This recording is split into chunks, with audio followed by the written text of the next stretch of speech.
네, 여러분 안녕하십니까. 12월 3일 화요일입니다. 마켓나우 1부 시작하겠습니다. 임종윤입니다. 네, 고은별입니다. 임종현 앵커가 헤드라인에서 코스닥이 올해 좀 가장 부진했다라는 말씀을 해주셨는데 올해 들어서 코스닥이 무려 22%나 그렇죠. 빠진 것으로 확인이 되고 있습니다. 사실 저는 시장을 보면서 금융위기만큼 큰 위기가 도래하지 않았는데도 우리 증시가 왜 이렇게 약할까에 그렇죠. 대한 고민을 요즘 참 많이 하게 되는데요. 최근 문득 든 생각이 금융위기가 아님에도 불구하고 우리나라의 저성장 국면 진입 자체가 외국인들이 보기에 투자적인 매력도를 많이 떨구고 있고 여러 가지 대외적인 악재도 우리 증시의 발목을 잡고 있다라는 생각도 듭니다. 예. 특히나 간밤에 또 미국의 추가 대중 제재가 발표가 됐고요. 우리나라가 포함된 만큼 이 부분에 대해서 국내 증시 좀 꼼꼼하게 확인을 해 보실 필요가 있을 것 같습니다. 예, 일단 가장 큰 영향은 역시 삼성전자겠죠. 아직은 HBM을 만들고 있긴 한데 그 대부분이 지금 흔한 말로 이제 엔비디아에 들어가야 되는데 엔비디아를 별로 못 들어가고 있다 보니 그게 이제 중국으로 많이 가기 때문입니다. 이런 부분들이 이제 삼성전자의 주가에 사실 지금도 삼성전자 주가가 대단히 반등을 하고 있다거나 이렇게 좋은 모습 보고 있지는 못하고 있는 상황이기 때문에 이게 소위 말해서 추가적인 악재가 돼서 더 떨어지게 만들 것이냐 아니면 그냥 어느 정도 소화가 될 것이냐 이런 부분들인데요. 사실은 바이든 정부가 이제 넘어가기 전에 끝나기 전에 대중국 제재를 할 것이다. 특히 반도체 관련된 제재를 할 것이라는 얘기는 이미 나왔던 얘기긴 합니다. 그게 이제 구체화되고 현실화됐다라는 차이이기 때문에 이 얘기가 나왔을 때 또는 그 전부터 사실 삼성전자는 이미 알고 있었을 거고 그러면 그 사이에 삼성전자가 나름의 대응책을 준비하고 있지 않을까 이런 기대감을 가져봅니다. 그래서 시장에서 이런 부분들이 새로운 대단한 악재로서가 아니라 그냥 지나가는 일종의 하나의 과정으로서 좀 비교적 순조롭게 이렇게 소화가 되기를 좀 오늘 기대를 좀 해보겠습니다.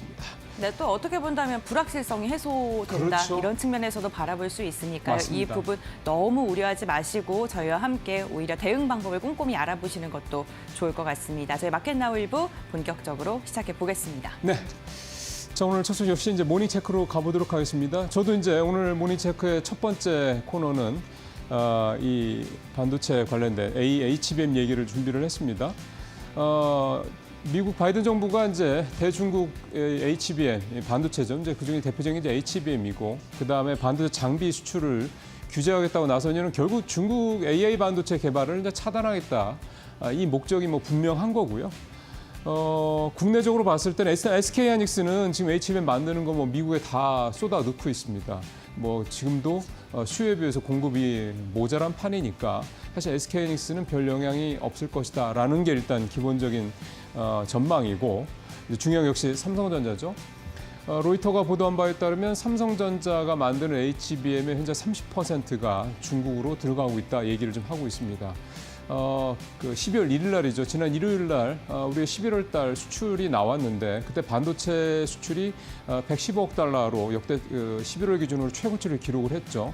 이제 이렇게 반도체가 안 좋다 말이 많은데 이렇게 반도체 수출이 늘어났냐. 사실 그 이면에 보면 사실 이 내용이 들어가 있는 겁니다. 중국도 이미 이제 바이든 정부에서 중국의 이런 반도체 관련된 수출을 막을 거라는 걸 알고 있었고 그래서 이게 이제 구체화되기 전에 최대한 빨리 물량을 좀 확보하겠다. 이게 이제 결국 이제 우리 쪽의 수출 수주, 발주를 늘렸던 이유다. 그게 또 이렇게 반도체 수출이 늘어났던 이유라고 이제 해석을 해봐야 되는 거죠. 여기에다 이제 장비도 역시 이제 앞서 말씀하신 대로 이제 미국의 기술이 들어간 장비 관련된 이런 것들은 이제 중국 수출이 이제 중단되는 거기 때문에 결국은 이제 트럼프로 넘어가기 전에 이제 바이든 정부에서도 이미 어쨌든 이 중국의 반도체 굴기를 최대한 억제하고 늦추겠다라는 이런 부분들을 더 공고히 하고 있다 이렇게 좀 봐야 될 것 같습니다. 이게 이제 시장에서 앞서 말씀드린 대로 새로운 악재로서 주가를 더 떨어뜨릴 건지 아니면 그냥 큰 문제 없이 소화가 될 건지 이 부분이 오늘 시장에서 좀 봐야 될 관전 포인트가 되지 않을까 싶습니다. 자, 두 번째 얘기는요. 요즘 금융당국에서 바쁩니다.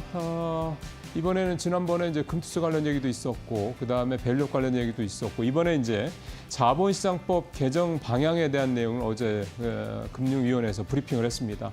내용은 이겁니다. 3자 배정 유상증자 그다음에 자기 주식 처분에 따른 주주 피해를 보완하겠다.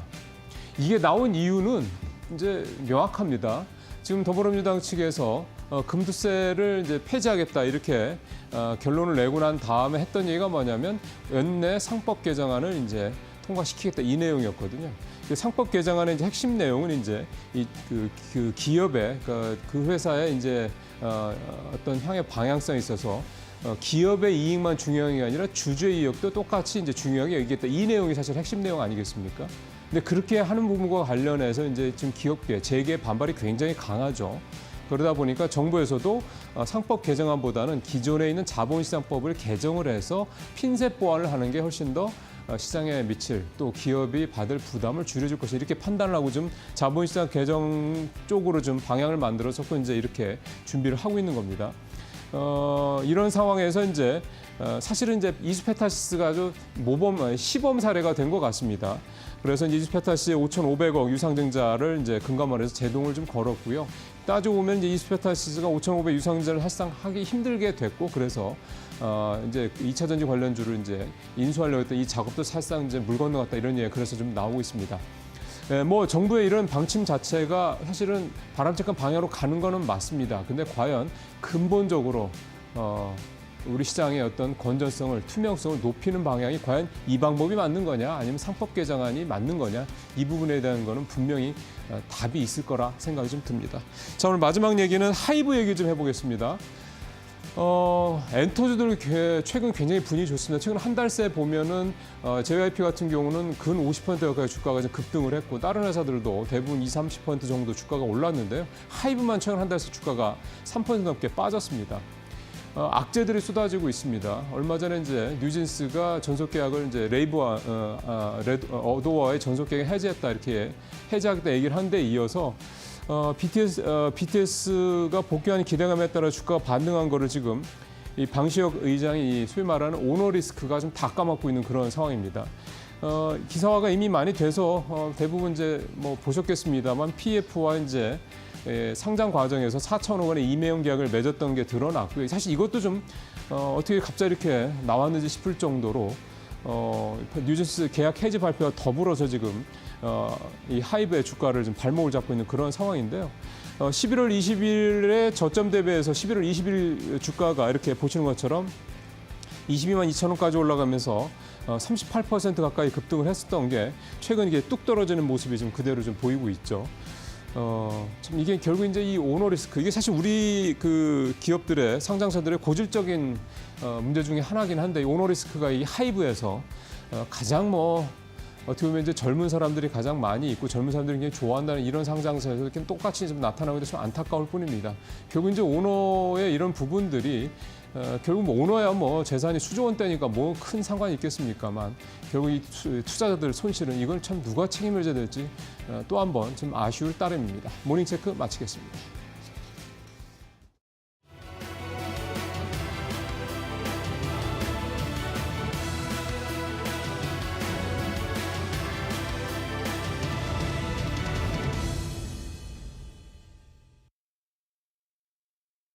(12월의) 첫 거래일 뉴욕 증시는 혼조세로 마무리가 됐습니다. 다만 나스닥과 S&P는 다시 한번 사상 최고치를 이어갔고요. 다우만 홀로 숨고르기에 들어가는 모습이었죠.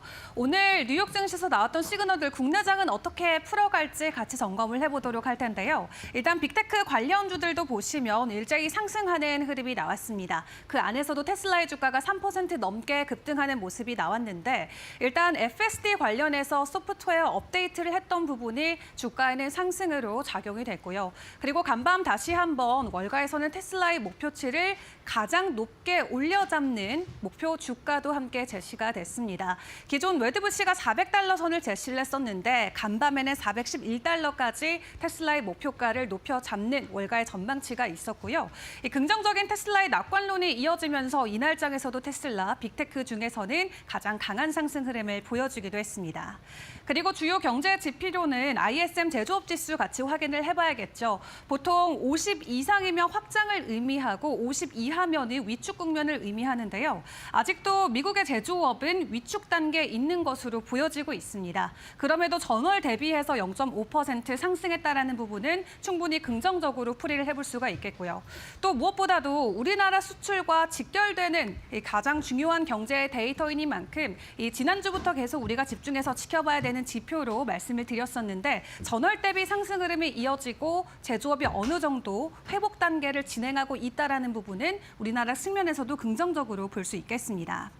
자, 그런 가운데 월가에서는 여전히 12월 뉴욕 증시를 놓고 낙관론 계속해서 펼쳐가고 있습니다. 보통 11월 한 달 동안 5% 이상의 지수 상승이 나오면 보통 그 뒤 12개월 동안 평균 12.8%의 지수 상승이 나왔다라고 하는데요. 지난 11월 이미 S&P 500 지수는 지수단에서 5% 이상의 상승 흐름을 보여준 만큼 앞으로 다가오는 1년 우리가 충분히 기대를 해봐도 되겠다라는 기대 심리도 작용이 되고 있습니다. 그럼에도 시장이 오르긴 오르지만 우리가 예상하는 것처럼 로켓처럼 급등하는 속도로 오르지는 않을 것이다라는 약간의 우려치도 있고요. 그럼에도 S&P 500 지수 목표치 6,200선까지 올려잡는 지속적인 산타랠리와 연말 랠리에 대한 기대감이 뉴욕 증시에는 강하게 퍼져 있는 상황입니다. 그럼 이렇게 긍정적인 뉴욕 증시를 기반으로 글로벌 소식들 여러 개 전해졌는데요. 오늘 국내 증시가 가장 크게 충격을 받아가는 이슈들 어떤 것들이 있을지 점검해 보도록 하겠습니다. 가장 첫 번째로는 반도체 수출 관련된 부분이 되겠죠. 다음 장 통해서 같이 확인해 볼 텐데요.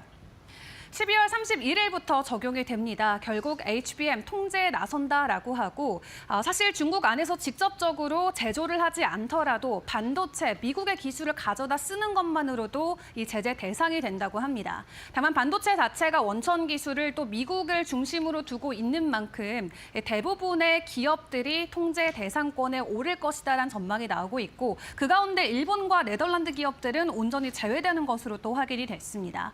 무엇보다 HBM이라고 하면은 보통 마이크론과 SK하이닉스, 삼성전자가 전 세계 시장의 점유율을 가지고 가고 있기 때문에 그 안에서 우리 기업의 타격이 클 수 있다라는 전망들이 나오고 있고요.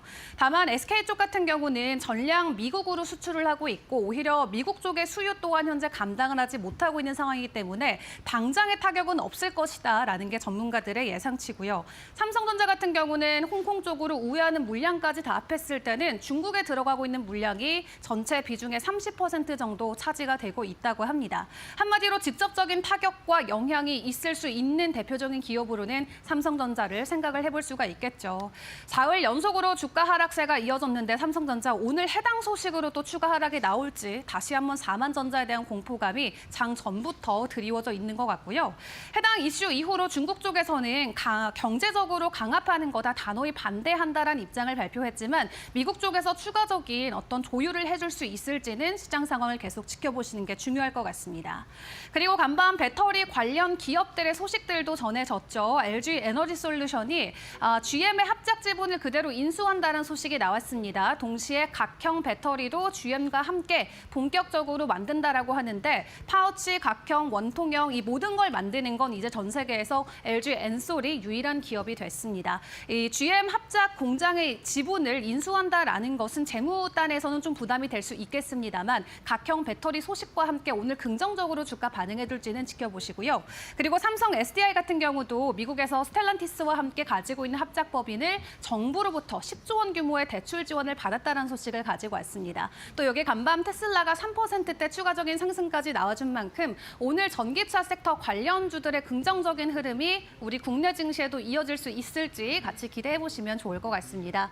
이번 한 주 여러 가지 경제 지표 소화하면서 대응을 하셔야 될 것 같은데요. 지난주까지 그리고 어제장까지 부진했던 우리 장이지만 이번 한 주 과연 다른 방향성을 보여줄 수 있을지 일단 오늘의 개장 상황 저희 이데일리 TV와 함께 점검해 보시길 바라겠습니다.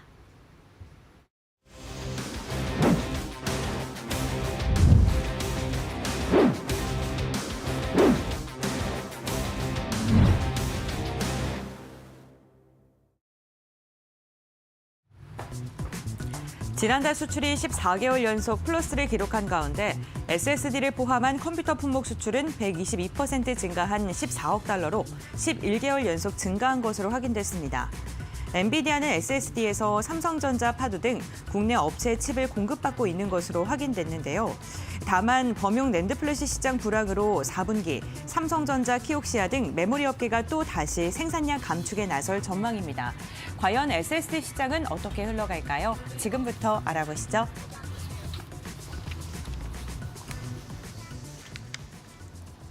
자, 이슈레이더 본격적으로 문을 열어보겠습니다. 박근호 이사, 곽유정 파트너 두 분 모시고 얘기 나눠보겠습니다. 어서 오십시오. 안녕하십니까.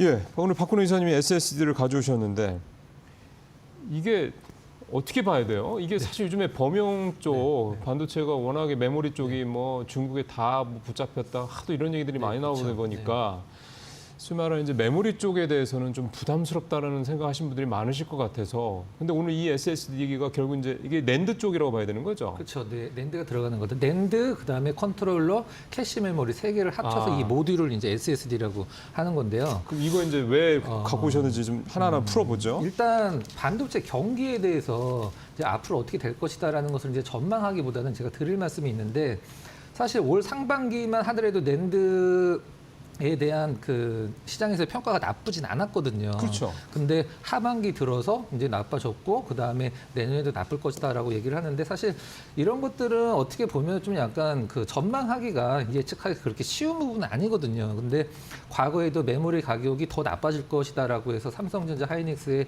리포트들이 거의 뭐 매도 리포트 비슷한 성격의 그런 페이퍼들이 쏟아졌을 때 그때가 이제 주가도 저점이었었거든요. 네. 그리고 엄밀히 말해서 삼성전자가 엔비디아에 낸드 플래시를 공급을 한다. 이게 과거 같았으면 사실 이게 뉴스거리가 아니거든요. 원래는 당연하다라고 그렇죠, 했어야 그렇죠. 되는 건데 삼성전자가 지금 얼마만큼 시장에서 좀 약간 안 좋은 뉘앙스를 받고 있는지 그에 대한 반증이라고 생각을 하고 있는데요. 과거에 이제 엔비디아도 마찬가지로 이런 어떤 프로세서들에는 낸드가 들어가진 않았습니다. 이제 뭐 여러분들 다 아시겠지만 D램은 기억을 하진 못하죠. D램은 단 1초도 기억을 하지 못합니다. 어떤 데이터 같은 것들을. 근데 낸드는 그것을 기억을 하고 전원을 꺼도 내가 이제 사용했던 부분들이 다 이제 남아 있는 거죠. 보통 뭐 휴대폰에 낸드가 쓰이기 때문에 우리가 이제 뭐 그런 거 기억을 다 할 수가 있는 거죠. 일단 그 엔비디아 같은 경우에도 왜 낸드 플래시를 최근에 이제 많이 블랙웨어 전에는 사실 이 SSD가 들어가진 않았었거든요. 예. 근데 블랙웨어에 SSD가 들어가는 이유는 뭐냐면 이제 CPU나 GPU에 너무 과부하가 걸리기 때문에 그런 것들을 좀 약간 이 SSD에 좀 나눠줘서 이 과부하를 좀 약간 줄이기 위해서 블랙웨어 SSD를 장착을 하기 시작했다라는 소식이 좀 전해졌고요. 그 다음에 이 엔비디아인데 삼성전자와 같이 이름을 올린 기업이 있습니다. 파두라고. 원래는 이 파두에 근무했던 분이 최태원 회장 사위가 근무를 했어서 갖고 뉴스가 굉장히 좀 많이 나온 적이 있었죠. 그래서 최근에 좀 약간 이혼 소송하면서 일거리가 끊겼다는 기사도 실질적으로 좀 나오긴 했습니다만은 네, 예. 뭐 그런 얘기는 뭐 일단 가시거리로 알아두시면 될 것 같고. 요 파두가 이제 웨스턴 디지털 예전에 이제 최근에도 사실 이 PC를 직접 조립을 하시는 분들 많이 계시긴 한데 저희 때만 해도 직접 조립을 많이 했는데 하드디스크 하면 뭐 정통의 두 회사가 있습니다. 시게이트, 그다음에 웨스턴 디지털 두 개의 하드를 거의 둘 중에 하나를 썼었는데 이 웨스턴 디지털의 SSD 쪽에 이 파두가 그 컨트롤러를 일단은 공급을 하는 걸로 일단은 시장에서 나타나고 있는데 컨트롤러는 이제 어떤 역할을 하는 거냐면 네.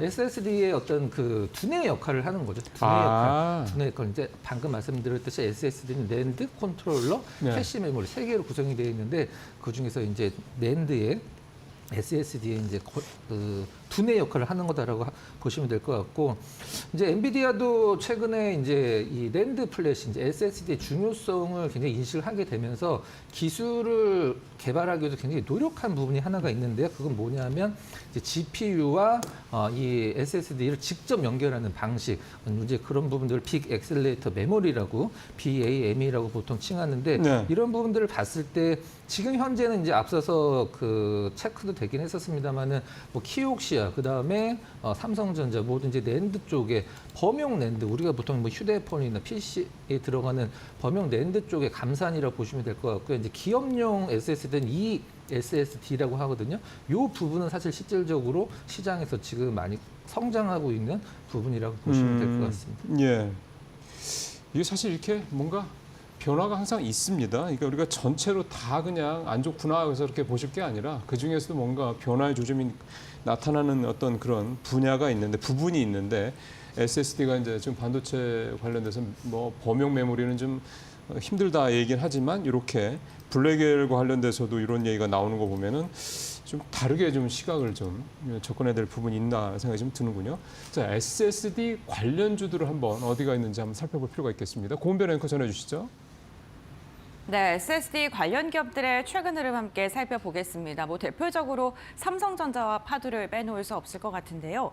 파두 같은 경우에 전일 1%가량의 오름세가 나오면서 16,630원 선을 터치하는 데 성공했는데요. 지난주 컨트롤러와 관련해서 60억 원 규모의 수주 소식을 체결했다라는 긍정적인 이야기도 전해졌습니다. 이와 함께 네오셈 같은 경우에는요, 0.1% 어제 강보합권 수준에서 마무리를 했습니다. 네오셈은 CXL과 관련돼서도 투자를 집중적으로 하고 있는 기업이기도 하고요. 3분기 실적도 괜찮았었습니다. SK하이닉스 그리고 삼성전자와 함께 지금 고객사를 두고 수주를 하고 있는 기업이기도 하고요. 이와 함께 지금 네오셈 같은 경우에는요, 검사 장비 관련된 좀 두각을 나타내고 있습니다. 삼화전기 같은 경우 1%가량의 하락세가 나오면서 28,000원대에서 종가를 체결을 했습니다. 어제 삼화전기 같은 경우에는 삼성전자와 SS와 관련된 캡 공동 개발을 했던 이력이 부각받으면서 관련 모멘텀이 있을 때 특히나 삼성전자가 부각을 받을 때 같이 좀 주목받는 경향이 있고요. TLB 같은 경우는 2%가량 하락을 했는데 역시나 삼성전자, SK하이닉스와 함께 협력을 지금 하고 있는 회사이기도 하고요. SK하이닉스와 연관성이 조금 더 깊습니다. 다만 SSD 관련 기업들 보게 된다면요. 차트가 전반적으로 그렇게 강한 상승이 나오고 있는 기업은 없고요. 삼성전자, 삼화전기, 그리고 TLB 같은 경우에는 5일선을 보게 됐을 때 추세가 단계적으로 꺾여 있는 모습까지도 확인해 볼 수 있습니다. SSD 사업을 보게 됐을 때 기업용 SSD 사업에 대한 수주가 많이 나오고 있는 기업들, 기업용과 관련해서는 올해 또 가격 인상에 대한 기대감도 나오고 있습니다만 범용 부분에 대해서는 여전히 부담스러운 상황은 맞는 것 같습니다. 그렇다면 우리가 기업을 선정할 때 기업용에 조금 더 방점을 두고 있는 기업들을 잘 골라서 선정을 해야 될 것 같은데요. 전문가들은 어떠한 종목을 눈여겨보고 있을까요? 지금부터 알아보시죠. 예, 오늘 고앵커가 관련주들을 쭉 보시는데 보통 이 표가 몇 장 넘어가야 되는데 오늘은 딱 한 장으로 끝나네요. 그 정도로 일단 SSD 관련주는 되게 좀 세부적인 분야이고 그래서 관련된 기업도 삼성전자 사실 빼고 나면 이제 몇 개 안 되는 거니까요. 자, 두 분이 이제 이들 중에서 어떤 종목들을 준비해 오셨는지 보겠습니다. 박 이사님은 SSD 관련주에서 어디를 좀 보고 계세요? 네, 좀 주가가 사실 좀 약간 부담스러운 구간은 있긴 합니다만 네오셈을 좀 준비를 했습니다. 네, 네오셈. 네. 뭐 하는 회사예요? 일단 SSD 검사 장비를 만드는 기업인데요. 장비 회사. 이 기업이 사실 우리나라 반도체 기업들을 보면은 우리가 보통 퍼라고 얘기하는 멀티플을 시장에서 잘 주면 10배에서 15배 사이에서 이제 움직이는 경우가 있는데 이 기업의 어떤 매출이나 영업이익단을 봤을 때 사실 지금 시가총액은 어떻게 보면 이제 다른 그 반도체 기업들과 비교를 했을 때 좀 부담스러운 건 사실이긴 합니다. 근데 왜 이런 시장에서 고 멀티플을 주냐라고 생각을 했을 때 단어가 이제 두 개가 적용이 될 것 같은데요. 점유율 1위. 그다음에 유일한 생산 업체 요 두 가지 단어가 이제 이 기업을 시장에서 좀 약간 고평가 영역까지 올려놓은 어떤 주가를 그런 부분이 아닐까라는 생각을 하고 있는데요. 그 SSD 검사 장비 글로벌 시장 점유율 1위. 네. 시장 네네. 그다음에 또 하나가 또 하나가 이제 버닝 테스트 부분인데요. 네. 이제 SSD 검사 장비 같은 경우는 사실 테스트 과정이 되게 많긴 한데 맨 마지막에 이제 파이널 테스트를 담당을 하는 걸로 제가 알고 있는데 이 부분 같은 경우는 이제 5젠 SS 테스터기를 전 세계 최초로 이제 개발을 해놨고 네. 지금은 4젠 그러니까 제네레이션 4세대 SS 테스터기가 이제 주력이고 돈은 대부분 여기서 벌고 있는 것 같아요. 90% 이상 이쪽에서 나오고 이제 버니 테스트 같은 경우는 버니 테스트가 이제 뭐냐면 반도체 같은 경우를 이제 출하를 할 때 이제 버닝 테스트를 하게 됩니다. 우리가 보통 버닝이다 그러면 이제 LED TV 같은 경우에서 많이 얘기를 하는데 그게 뭐냐면 이 반도체에 극한의 스트레스를 주는 거예요. 극한의 열과 전압을 적용을 시켜서 이게 견디나 안 견디나를 한번 테스트를 하는 건데 그 부분은 이제 버닝 테스트라고 하는데 아직은 뭐 매출 쪽에서 담당하는 비중이 그렇게 높진 않고요. 3분기 실적 같은 경우는 영업이익이 이제 103억인데 전년 대비 1,900%가 넘게 늘었다라는 소식은 이제 작년에 좀 별로 좋지 않았다라는 것에 대한 반증이 되겠죠. 약간 기저효과 쪽에서 그렇죠. 늘었다라 보시면 될 것 같고 상반기에 작년 말서부터 올해 1분기까지 상승률이 거의 뭐 시장 관련해서 탑 부분에 들 정도로 상당히 높은 주가 상승률을 기록을 했는데요. 그때 불었던 테마가 이제 CXL 아, 테마였었는데 예. CXL은 이제 뭐 컴퓨터 익스프레스 링크라고 해서 요것과 관련돼서 이제 이 차세대 어떤 그 부분이다라고 앞으로 이제 연결 방식이라고 생각하시면 될 것 같아요.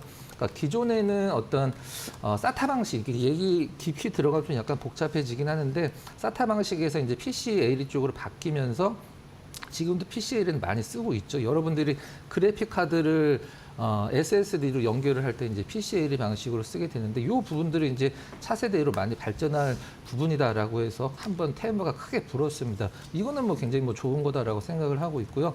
그다음에 삼성전자 쪽으로 HBM 관련돼서 버닝 테스트기를 공급했다는 부분들, 이런 부분들이 아마 네오셈의 시장에 투자자들이 좀 관심을 많이 가져서 주가도 상당히 좀 좋게 흐름이 나왔던 것 같습니다. 마지막으로 이제 고객사 한번 좀 알아보면 사실 삼성전자는 하이닉스 쪽보다도 이제 외국 쪽에 어떤 고객사들이 그러네요. 좀 많은 것 같아요.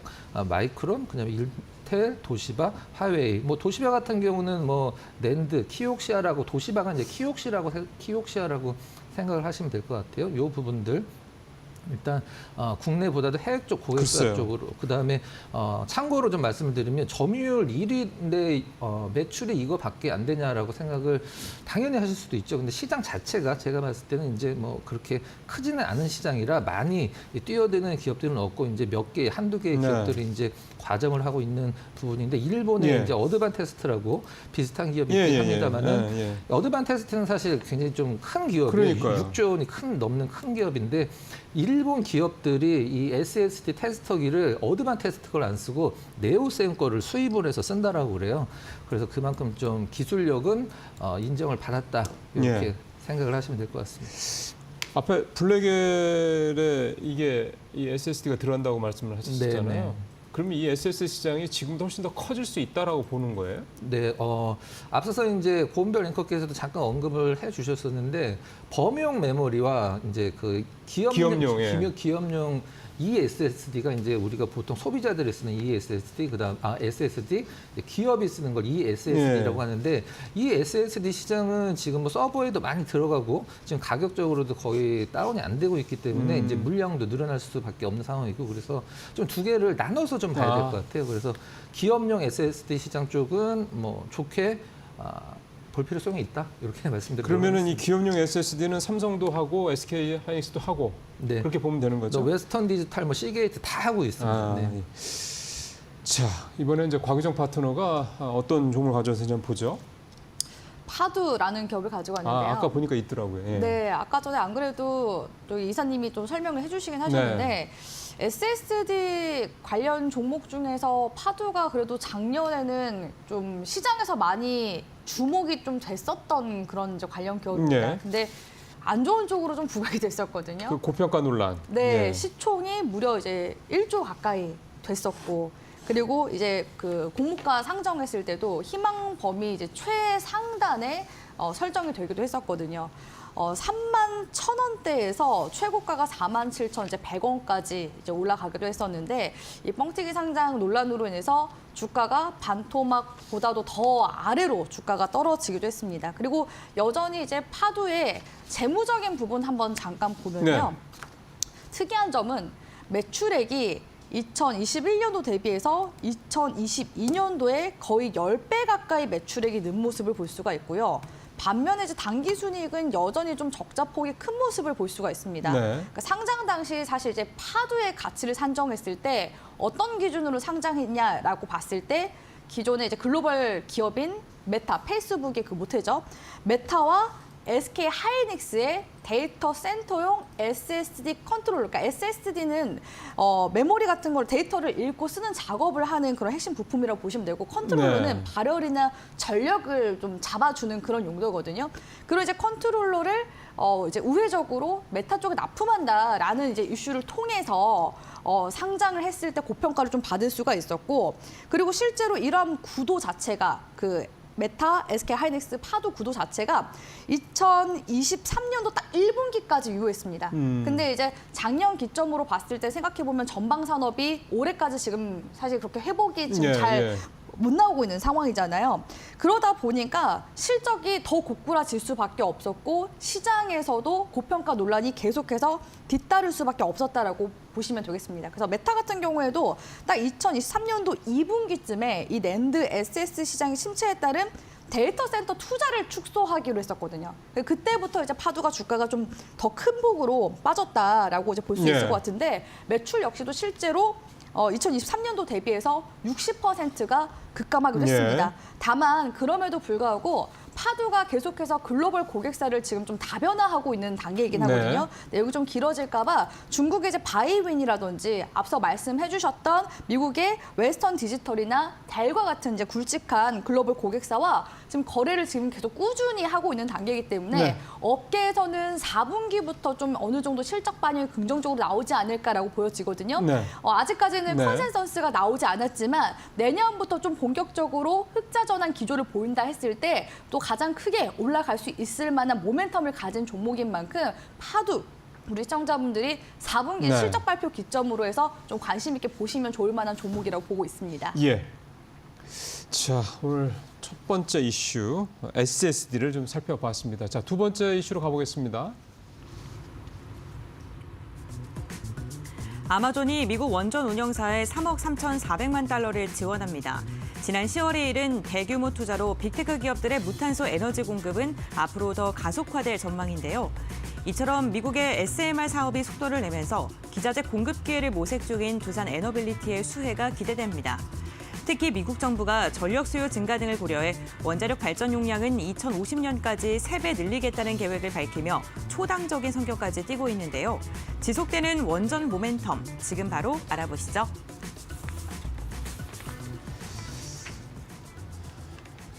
예, 한동안 조금 주춤했던 원전 관련주들 다시 좀 분위기가 좀 살아나고 있는 상황이어서 오늘 이 이슈도 좀 살펴보도록 하겠습니다. 자, 우리 곽정 파트너가 가져오셨는데 어떤 부분을 좀 주목하세요? SMR 관련 이슈 가지고 왔는데 역시. 또 최근에 또 SMR 관련 이슈가 또 새롭게 또 나오기 시작해서 우리 또 개인 투자자분들이 많이 또 좋아하는 그럼요. 그런 섹터 중 하나잖아요. 예. 또 중간에 또 이렇게 브리핑 한번 도와드리면 좋을 것 같아서 가져왔고요. SMR 관련해서 또 새롭게 이슈가 나왔습니다. SMR이 뭔지 모르시는 분들 위해서 정말 짧게 설명을 도와드리자면 스몰 모듈러 리액터라고 해서 소형 모듈러 원자로를 뜻하는 말이라고 볼 수가 있고요. 네. 아무래도 그 크기 자체가 작다 보니까 대형 원전에 비해서 원자로를 공장에서 이제 제작한 후에 현장에서 조립할 수 있다는 그런 장점이 있고 방사성 물질 누출 가능성도 낮습니다. 거기에다가 다양한 장소에 설치가 가능하기 때문에 원전 쪽에서는 이제 미래 먹거리라고 볼 수 있는 쪽이라고 이제 볼 수가 있을 것 같은데요. 최근에 아마존 쪽에서 미국의 이제 원전 운영사에 약 한 4,600억 원을 지원한다라는 관련 소식이 나왔고 이는 또 10월에 이은 대규모 투자라고 합니다. 미국의 워싱턴 햄포드 부지에 엑스에너지 SMR 건설을 이제 추진한다고 하는데 4개의 모듈의 SMR로 시작해서 최대 12개 모듈의 SMR, 그러니까 이게 어느 정도 규모냐면요. 미국의 약 115만 가구가 동시에 사용할 수 있는 그런 이제 출력량이라고 합니다. 그러니까 지금 또 엑스에너지와도 관련이 있기 때문에 최근에 엑스에너지와 관련을 맺고 있는 우리 국내 기업 중에서는 대표적으로 원전 대장주라고 볼 수 있는 두산 에너빌리티가 예. 이 SMR 사업 지금 같이 또 진행을 하고 있는 중이거든요. 2021년도부터 이 SMR 주기기 제작을 위한 설계 용역 계약을 통해서 같이 함께 또 진행을 하고 있는 중이기 때문에 두산 에너빌리티가 또 주목을 받으면 또 그 외에 또 SMR 관련 종목들도 낙수 효과가 기대가 되기 때문에 이런 이제 관련 이슈가 나와줬다라고 볼 수 있을 것 같고요. 지금 최근에 한수원 쪽에서도 계속해서 이런 이제 SMR 사업에 대해서 이야기를 또 많이 하고 있는 중이기도 네. 합니다. 최근에 한국수력 원자력 사장이 미국 원전 시장 진출에 대해서 강력한 의지를 표명하기도 했었는데요. 일단은 최근에 체코 두코바니 원전 수출도 성공을 했었고 그리고 미국 쪽에서는 2050년까지 약 200기에 달하는 규모가 앞으로 크게 시장에 열릴 것으로 기대가 되기 네. 때문에 이런 이제 부분들을 계속해서 좀 염두를 해두고 미국 에너지부 쪽에서 발표한 예. 이런 원자력 에너지 확대 로드맵을 좀 주목을 해보자라는 그런 이야기들도 계속 나오고 있고 국내에서는 역시나 2033년까지 혁신형 SMR 관련해서 인허가를 완료시키고 차세대 이제 텐텀 태양전지 효율 예. 35% 상용화 등의 이런 좀 세부적인 친환경 정책 관련해서 계속해서 지금 정책을 내놓는 중이다 그렇죠. 보니까 네. 사실 이제 주식시장에서 중요한 게 정부 정책에 대한 부분, 기업에 대한 투자, 지원 이런 부분이 다 맞물려 있을 때 주가 상승세가 가장 좀 탄력성 있게 나오는 경우들이 많거든요. 예, 그래서 이러한 정부 정책 이슈가 미국뿐만 아니라 우리 국내까지도 지금 계속해서 나오고 있는 중이기 때문에 다시금 계속해서 원전 관련해서 그리고 SMR 관련해서 주목을 해보시면 좋을 것 같습니다. 예, 이게 사실은 전력, 원전 이 부분은 좀 AI의 이 기술의 이 뭐 계속된 확장과 더불어서 뭐 당연히 같이 짝꿍처럼 가야 되는 부분이기 때문에 계속해서 어쨌든 재료로서의 가치가 유지가 될 부분이라고 봐야 되겠죠. 한번 좀 좁혀 보겠습니다. SMR 원전 관련주도 한번 쭉 보겠습니다. 네, 원전 관련 기업들의 최근 흐름 함께 확인해 보겠습니다. 뭐 대표적으로 소형 모듈 원전하면은 거론되는 기업이 두산 에너빌리티겠죠. 외국인과 기관의 매수세가 최근 꾸준하게 유입되고 있는 모습 확인되고 있고요. 이와 함께 증권가에서도 SMR 시장이 미국에서 더 크게 성장하게 된다면 가장 큰 수혜주로 두산 에너빌리티를 거론하고 있습니다. 우선 주가 두 달간의 추이를 보게 됐을 때 8월 저점을 뒤고 좀 꾸준하게 반등하는 모습, 뭐 장중에 변동성이 나오곤 있습니다만 저점을 올려가고 있다는 점은 좀 긍정적입니다. 어제만 봤을 때는 두산 에너빌리티 한 2%가량 하락하는 모습 나타났고요. 두산 에너빌리티와 함께 2주 전에 소형 모듈 원전 부분에서 계약 체결 소식이 들려준 기업이 있습니다. 바로 우리기술이고요. 우리기술 같은 경우에는 첫 소형 모듈 원전 계약을 두산 에너빌리티와 체결했다라는 소식이 전해지면서 변동성이 나오곤 있습니다만 역시나 외국인의 매수세가 유입되고 있습니다. 우진엔텍 같은 경우에는 4%가량의 주가 조정이 나왔습니다. 18,000원대까지 주가가 밀리는 모습이었는데요. 지금 원전 관련 기업들 가운데서는 가장 좀 흐름이 부진한 종목군주 중에 하나고요. BHI 같은 경우 2%가량의 오름세가 확인이 되면서 17,000원 선 돌파하는 데 성공을 했는데 지금 BH 같은 경우에는 1,300억 원 규모의 또 계약 체결 소식, 고성과 관련돼서 계약 소식 전해지면서 최근 다시금 좀 주목을 받고 있습니다. G2파워의 상승력도 괜찮습니다. 2% 이상의 강한 상승 나오면서 전일 마감을 했고요. 글로벌 펀드와 투자 계약 소식 전해지면서 외국인과 기관의 매수세가 최근 유입되고 있다는 점도 투자 포인트로 체크해 보셔야 될 것 같습니다. 원전 관련 기업들의 흐름, 일부 종목을 중심으로는 외국인과 기관의 수급이 꾸준하게 들어오고 있다는 점 긍정적인데요. 다만 박스권 돌파를 할 만한 뚜렷한 모멘텀이 아직은 나오지는 않는 듯합니다. 과연 8월부터 이어졌던 박스권을 돌파할 만한 모멘텀을 발굴할 수 있을까요? 그렇다면 우리는 어떠한 종목을 눈여겨봐야 될까요? 지금부터 알아보시죠. 자, 이제 두 분 어떤 종목 가져오는지 바로 보겠습니다. 자, 곽유정 파트너. 네.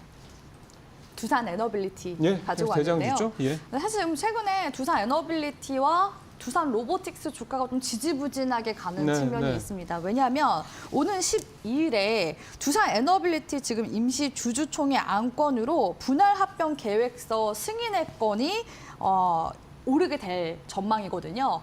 여기서 지금 최근에 글로벌 의결권 자문사인 ISS 쪽에서는 두산 에너빌리티와 두산 로보틱스 간의 분할 네. 합병에 대해서 반대해야 된다라고서 의견을 지금 보이고 있는 상황이고 네.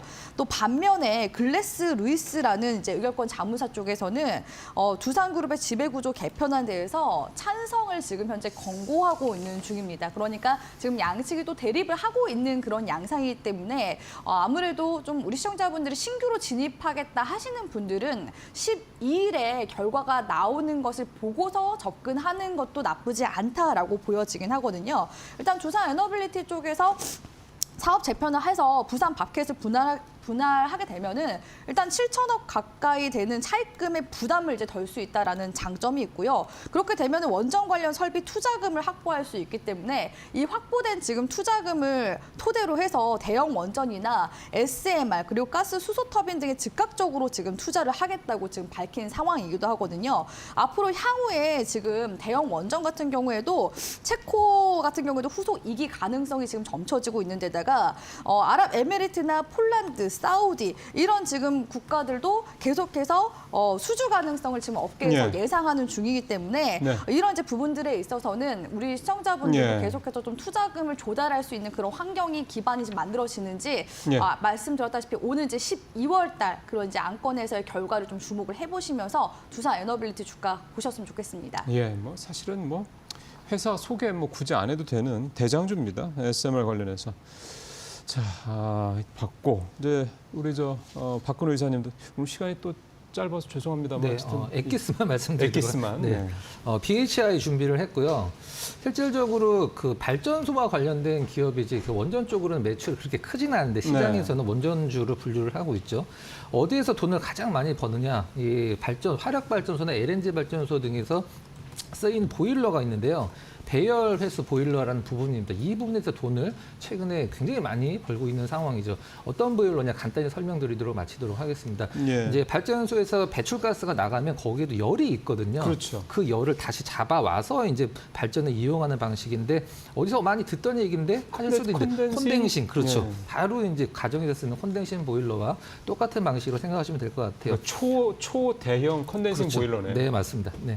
그다음에 향후 2, 3년 동안 사실 먹거리 걱정이 없어도 할 정도로 올해 수주가 예. 굉장히 많이 늘어났는데 올해 당장 이게 이제 매출이나 어떤 영업이익에 영향을 미친다라기보다는 내년, 내후년까지 2, 3년 글쎄요. 동안의 어떤 실적의 긍정적인 요소라고 생각을 하시면 될 것 같습니다. 예, 이 회사 이 HRSG 요 시설은 요 장비는 설비라고 그래야 되죠. 요거는 뭐 웬만한 발전소는 다 들어간다고 합니다. 그게 가장 큰 장점이다라고 얘기를 많이들 하시더군요. 참고하시길 바라겠습니다. 자, 오늘 두 분과 함께 두 가지 이슈 나눠봤습니다. 오늘 고맙습니다.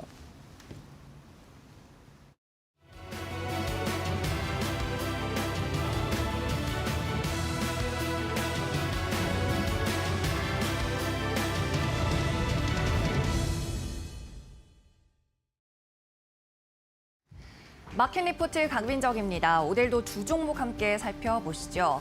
먼저 크래프톤 보도록 하겠습니다. 한국투자증권에서 최근 불거진 우려, 그에 대한 대응이라고 리포트 제목을 달았는데요. 크래프톤 이 종목을 지난번에 소개해드렸을 때 최근 주력 IP인 배틀그라운드에 대한 게이머들의 유행이 돌아오고 있다고 말씀을 드렸습니다. 그 이후로 주가가 계속해서 상승이 나왔었는데 최근에는 고점에서 조정을 받는 모습이 확인이 됐죠. 이유는 실적 피크 아웃에 대한 우려 때문이었습니다. 지난 3분기까지 굉장히 좋은 실적을 지속적으로 냈었던 크래프톤인데요. 3분기 누적 매출액 50% 이상, 영업이익은 60% 이상 증가하는 좋은 퍼포먼스를 보였죠. 그럼에도 불구하고 이 PUBG, 즉 배틀그라운드의 IP가 계속해서 성장을 지속할 수 있을지에 의문점이 찍히면서 피크아웃 우려로 주가가 조정을 받은 겁니다. 하지만 여기에 대해서 아직 피크아웃은 아니다라고 이야기를 하면서 기존 목표 주가 40만 원을 유지했고 투자 의견 매수한 한국투자증권 뒤쪽 장에서 더 자세히 살펴보도록 하겠습니다. 한국투자증권에서는 피크아웃 우려는 크지 않다고 단언하고 있습니다. 그 이유로 ARPU 부담이 낮기 때문이라고 이야기하고 있는데요. ARPU, 즉 유저 한 명당 게임을 이용하면서 지불하는 값을 의미합니다.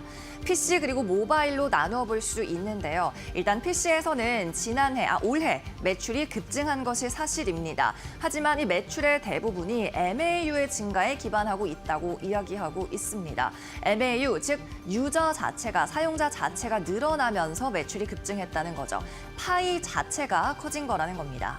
두 번째 모바일 부분에서는 ARPU가 좀 나오기는 합니다. 유저 한 명당 이용하는 가격이 1,500원에서 2,000원 사이로 확실히 부담이 낮은 상황이죠.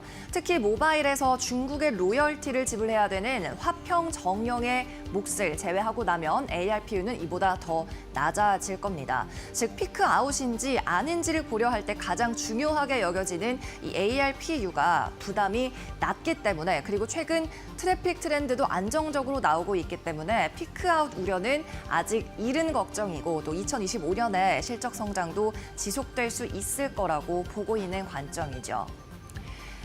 올해 2024년 매 분기 시장의 컨센서스를 웃도는 실적을 기록했던 크래프톤입니다. 이 같은 좋은 실적은 2025년에도 이어질 전망인데 눈높이는 조금 낮아질 것 같습니다. 매출액은 3조 원, 영업이익은 1조 3천억 원이 예상되는 바 시장의 기대도 그리 높지 않은 상황이라는 걸 긍정적으로 봤는데요. PER은 14배에서 15배 사이로 밸류에이션 부담도 적다고 이야기하고 있습니다. 네, 이어서 다음 종목도 확인해 보겠습니다. 이번에는 NH투자증권에서 발간한 리포트 한화오션에 대해서 다뤘습니다. 제목에는 특수선 개선 반영, LNG선에서 확인 필요라고 적었는데 일단 목표 주가 상향 조정이 나왔습니다. 특수선 개선 반영이라는 것은 이 실적 추정치가 상향된 것이 대부분 특수선에서 나왔다는 뜻이고요. 추가적으로 LNG선 같은 가스선 부분에서는 확인이 추가적으로 필요한 부분이 있다는 걸 이야기합니다. 목표 주가 상향이 나왔는데 실적 추정치가 상향 조정됐기 때문입니다. 미국 군함 MRO 주 유지 보수 사업 등에서 수주가 나오고 국내외 군함에서도 수주가 나오면서 외형 성장이 나올 걸로 보고 있고요. 내년 영업이익 추정치 5% 상향, 내후년은 3% 상향 조정하면서 목표 주가는 8% 상향 조정했습니다. 연간 4척에서 5척가량의 미국 군함 MRO 사업에서 매출이 나올 걸 감안한 실적이고요. 목표 주가 기존 38,000원에서 41,000원으로 상향했고 투자 의견 매수 달았습니다. 이어서 다음 장 함께 살펴보시죠. 특수선과 가스선으로 좀 나눠서 확인해 보도록 하겠습니다. 특수선은 매출이 증가할 것 같습니다. 특히 잠수함 건조 매출이 나오면서 2025년부터 증가, 여기에 더해서 미국 군함 중심의 MRO 사업도 실적을 뒷받침해 주겠는데요. 다만 이 유지 보수 사업 같은 경우에는 수익성이 변수이긴 합니다만 그래도 주 수요처가 미국의 주도로 이뤄진다는 점에서 보다 긍정적인 수익이 나올 수 있을 걸로 보고 있고요. 일단 중장기적 조선업의 방향성은 양호라고 그린라이트를 켜줬습니다. 왜냐하면 내년 사이클이 좋을 것이기 때문이죠. 2025년 조선사들의 실적은 증가 사이클에 진입을 하겠습니다. 매출도 영업이익도 증가하겠는데요. 다만 한화오션 같은 경우에는 타 조선업체들 경쟁사 대비해서 수익성의 회복이 좀 늦어졌던 측면이 있습니다. 수익성 회복이 더뎌졌던 이유, 건조가 지연됐었던 영향이죠. 이 같은 건조 지연 영향은 내년에는 해소가 될 전망이기는 합니다. 물론 실적에 제대로 찍히는지는 확인이 추가적으로 필요할 것 같습니다. 마지막으로 신조선가 확인해 보겠습니다. 최근 신조선가는 고점에서 살짝 조정을 받고 있는데요. 여기에 LNG선으로 표시된 하늘색 곡선을 보시면 됩니다.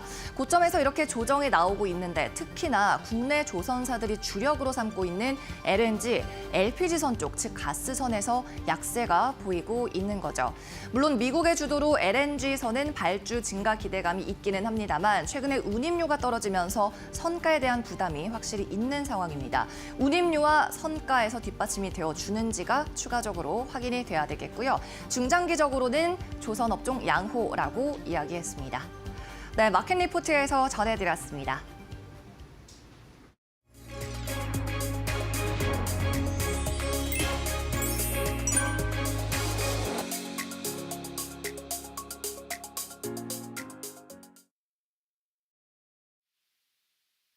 전일 뉴욕 증시는 고대역폭 메모리 반도체 수출 통제 소식에 혼조세로 마감을 했습니다. 다우지수가 소폭 하락한 반면 필라델피아 반도체 지수는 2.61% 큰 폭 상승 마감했는데요. 미국의 이번 조치는 중국의 AI 개발을 막기 위한 것으로 보이는데 삼성전자는 수출에 어느 정도 영향을 받을 것으로 보이고 SK하이닉스는 전량 미국에 수출을 하는 만큼 큰 타격은 없을 것으로 예상이 되고 있습니다. 이에 따라 삼성전자의 주가 회복 역시도 시간이 다소 걸릴 전망이고요. 코스피 2,500포인트를 재돌파하는데도 시간이 다소 소요될 것으로 예상이 되고 있습니다. 코스피의 재반등을 위해서는 삼성전자와 하이닉스 등 대형 반도체주의 상승이 필요하지만 하락 업종보다는 현재 시장에 수급이 들어가고 있는 종목들을 살펴봐야 되겠고요. 이번 주 관심을 가지고 지켜봐야 되는 업종과 테마는 우크라이나 재건 관련주와 4차 산업 테마주를 보실 필요가 있겠습니다. 우크라이나 재건에 드는 비용은 최소한 600조 원에서 많게는 2,000조 원까지 소요될 것으로 보이고 많이 돈이 들어가는 만큼 정부에서도 협상을 진행 중에 있습니다. 시장에 큰 영향을 줄 수 있다라고 볼 수 있겠고요. 아직까지 종전 상황이 아니라 방산주와 번갈아 가면서 움직임이 나오고 있는데 계속 주의를 기울여야 하는 상황입니다. 그리고 추가적으로 말씀드린 4차 산업 관련 테마의 경우는 오전마다 말씀을 드리는데 로봇 그리고 자율주행, 드론 등 계속해서 순환매가 나오고 있는 상황입니다. 그중에서도 이번에 설명드릴 종목은 차이 커뮤니케이션이라는 종목인데요. 원래는 광고 대행사지만 AI 서비스를 출시하면서 AI 테마주로도 움직임이 나오는 종목입니다. 예전 트위터 공식 대행사였던 만큼 트럼프 당선 관련 수혜주로도 움직임이 나오는데요. 상승 이후 조정을 받고 있는데 눌림목 구간으로 충분히 매수를 고려해 볼 수 있는 위치입니다. 1차 목표가 14,000원 보고 진행하시면 좋은 결과 있을 것으로 예상됩니다. 이상으로 이데일리 이슈였습니다.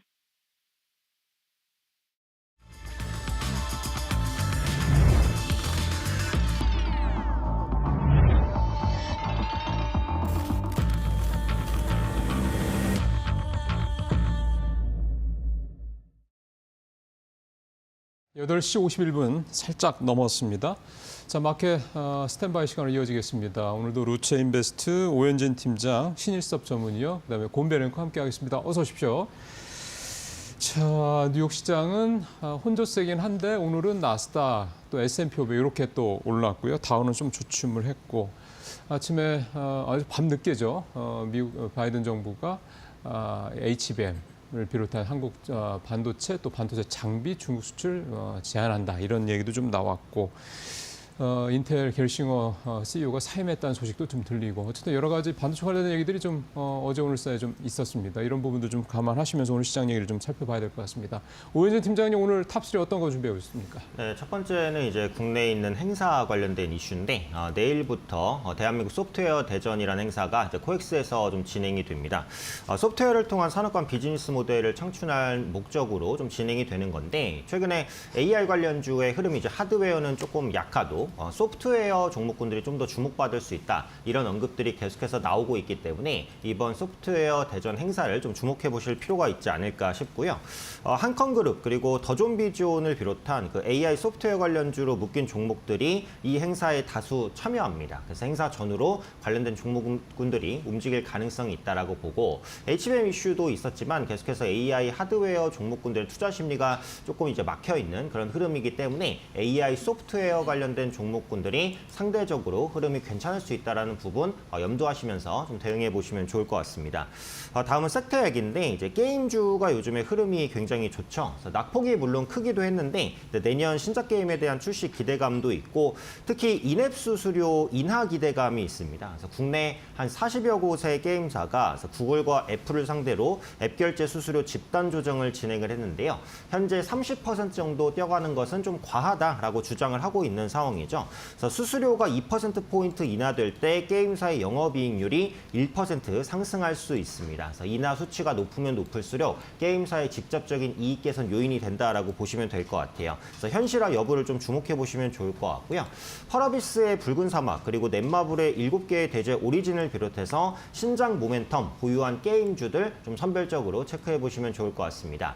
끝으로 연말이기 때문에 이제 배당 얘기인데 정부의 주주환원 기조 강화로 인해서 올해 코스피 200 기업의 배당은 역대 최대 규모인 40조 원에 육박할 것으로 보여집니다. 12월 결산 배당만 쳐도 25조 원 수준으로 역대 최고가 전망이 되고요. 이 고배당 지수 같은 경우 12월 배당락으로 하락을 하겠지만 1, 2월에는 보통 주가가 완만한 회복세를 보이는 경향이 있습니다. 그래서 연말 배당주 매수 전략 자체는 유효하다라고 말씀드리고 싶고 실제 최근 배당주 지수가 코스피 지수를 크게 상회를 했고요. 연말까지 이런 기조는 이어질 것으로 보여집니다. 그래서 은행과 보험, 증권을 비롯한 고배당 금융주에 대한 관심도 좀 필요한 시기다 말씀드리겠습니다. 네, 알겠습니다. 오현진 팀장은 AI 소프트웨어 쪽 언급을 해주셨고 게임과 그리고 고배당 관련 기업 눈여겨보면 좋겠다라고 섹터를 정리해 주셨고요. 그렇다면 신일섭 위원은 오늘장 탑3 어떤 걸로 좀 선정하셨을까요? 네, 효성화학이 상한가를 갔습니다. 네. 지금 화학업종이 굉장히 격변의 지금 시기로 접어들고 있거든요. 물론 롯데그룹은 이제 지라시 유포자를 고소까지 했지만 롯데케미칼에 대한 그런 부분, 그러니까 그 구조 조정 이전에 이미 롯데케미칼에 빅딜설이 있었거든요.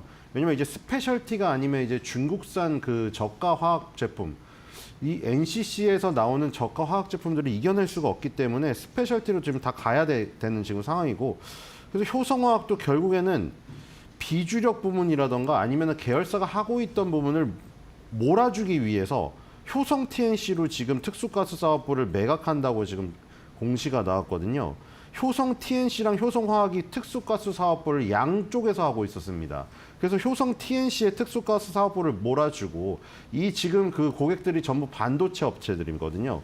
그래서 효성화학 같은 경우에는 효성화학의 스페셜티에 집중하는 이쪽으로 간다. 그래서 이제 그 자금을 효성 TNC의 특수가스 사업부를 매각해서 재원을 확보한다. 이 기대감의 상한가를 갔습니다.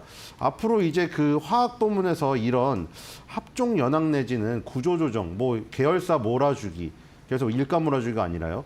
이런 것들이 지금 계속 나타나지 않겠느냐. 뭐 살아나려는 몸부림이죠. 효성화학이 그래서 상한가를 갔고요. 두 번째는 드론 관련주의 급등입니다.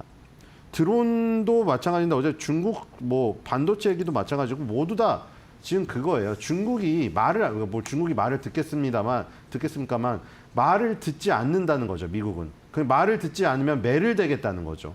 뭐 관세를 부과해서든 아니면은 그쪽을 다 몰아내서든 어제 HBM도 이런 것이죠. HBM을 완전히 안 줘버려가지고 계속 늦춰버리겠다. 그쪽을 빨리 따라오지 못하게. 뭐 드론도 마찬가지입니다. 중국산 드론 같은 경우도 완전 배제를 함으로써 이 지금 세계 시장에 못 들어오게 하겠다. 그리고 머스크 같은 경우에는 뭐 지금 F-35를 만드는 바보들이 로키드 마틴에서 일하고 있다 하면서 뭐 로키드 마틴에 손대려는 뭐 이런 얘기까지 나오면서 그래서 우리나라에서도 드론 관련주가 급등을 했어요. 중국산 드론을 배제하면 우리나라가 미국 드론 회사랑 협력하고 있는 관계라던가 아니면 우리나라 드론에 굉장히 좋은 영향이 있지 않겠느냐 하는 시나리오에서 움직이는 것인데 에이럭스라는 기업도 움직였고요. 에이럭스는 지금 물론 방과 후 수업에 아이들이 하는 코딩 드론을 주로 하고 있어요. 지금은 그게 주력이고 제이시언 시스템에서 이제 드론 관제 시스템 이런 것들을 하고 있는데 미국 드론 회사와 협력 관계에 있다는 저 알고리즘 요거 때문에 일단 드론 관련주가 급등을 했었고요. 그리고 장기 하락하는 게임주의 부활 신호탄입니다. 지금 방금 나왔지만 컴투스나 NC소프트까지 정말 장기 하락하고 있는 게임주들이 조금이나마 이번 달 들어서 움직임이 나타나고 있어요. 이게 물론 다른 업종이 지금 전부 다 안 좋은 상황이어서 그냥 반사적으로 게임주에 조금 빈집털이 시기로 가는 거라면 단기적으로 끝나버리겠지만 이게 만약에 지금 어쨌든 그런 부분이 트리거가 돼가지고 살아날 수만 있다면 정말 이 기업들을 갖고 계신 분들에게는 희망이 지금 보이는 것이죠. 일단 NC소프트가 고강도 구조조정을 하고 지금 퇴사를 받으면서 퇴사 인력들에게 많은 돈을 지금 퇴직금을 지급하고 있는 상태고 예. 그리고 분사를 네 곳을 분사한다는 예. 계획을 세워놨습니다. 그래서 이런 몸부림들이 일단은 반등의 어떤 트리거가 되고 있다. 예. 조금 더 장기적인 부분은 앞으로의 이 성과를 지켜봐야 되지 않을까 이런 생각이 듭니다. 네, 오늘 신입수 위원은 효성화학, 드론 관련주, 그다음에 게임주 이렇게 세 파트에 대한 얘기를 좀 준비를 해보셨습니다. 자, 58분 벌써 반 다 돼가네. 동시효과 상황 좀 빠르게 살펴보겠습니다. 권별 앵커. 네, 12월 3일 화요일장 국내 예상 체결 지수 함께 살펴보겠습니다. 오늘 양 지수는 다소 엇갈린 채 출발할 것으로 보입니다. 다만 미국의 대중국 수출 규제 강화 소식에 반도체 관련 기업들에 대한 우려가 깊었을 듯한데요. 지수단을 보게 된다면 유가증권 시장 그래도 0.5%가량 상승으로 출발할 것으로 보이고요. 대형주 역시나 견조한 상승세에 유지할 것으로 보입니다. 반면 코스닥은 오늘 약보합권에서 거래를 시작할 것으로 보이고요. 675포인트 선 다소 엇갈린 모습 출발 준비 중에 있습니다. 시가총액 상위 종목군들은 그럼 어떻게 출발할까요? 우선 유가증권 시장입니다. 삼성전자가 0.75%가량 하락 출발, SK하이닉스는 오히려 상승으로 출발 준비 중에 있습니다. 간밤 미증시에서 기술주 중심의 강세가 나왔는데 국내 증시도 그 영향을 조금 더 받는 것으로 보이고요. SK하이닉스는 15만 9,300원대, LG에너지솔루션 오늘 0.51%가량 상승으로 출발하고 있습니다. GM과의 긍정적인 소식이 전해지면서 주가 역시나 탄력을 받고 있고요. 삼성바이오로직스 오늘 1%에 가까운 오름세, 현대차도 상승 출발 준비 중에 있습니다. 다음은 코스닥 함께 확인해 보시죠. 네, 코스닥 같은 경우에는 오늘 알테오즈는 1% 이상 강한 상승 나오면서 30만 7천 원대에서 출발을 준비 중에 있습니다. 일본 기업으로부터 마일스톤 수령에 대한 이야기 있고요. 에코프로 그룹주들 강보합권 출발 준비 중입니다. 국내 증시 출발합니다.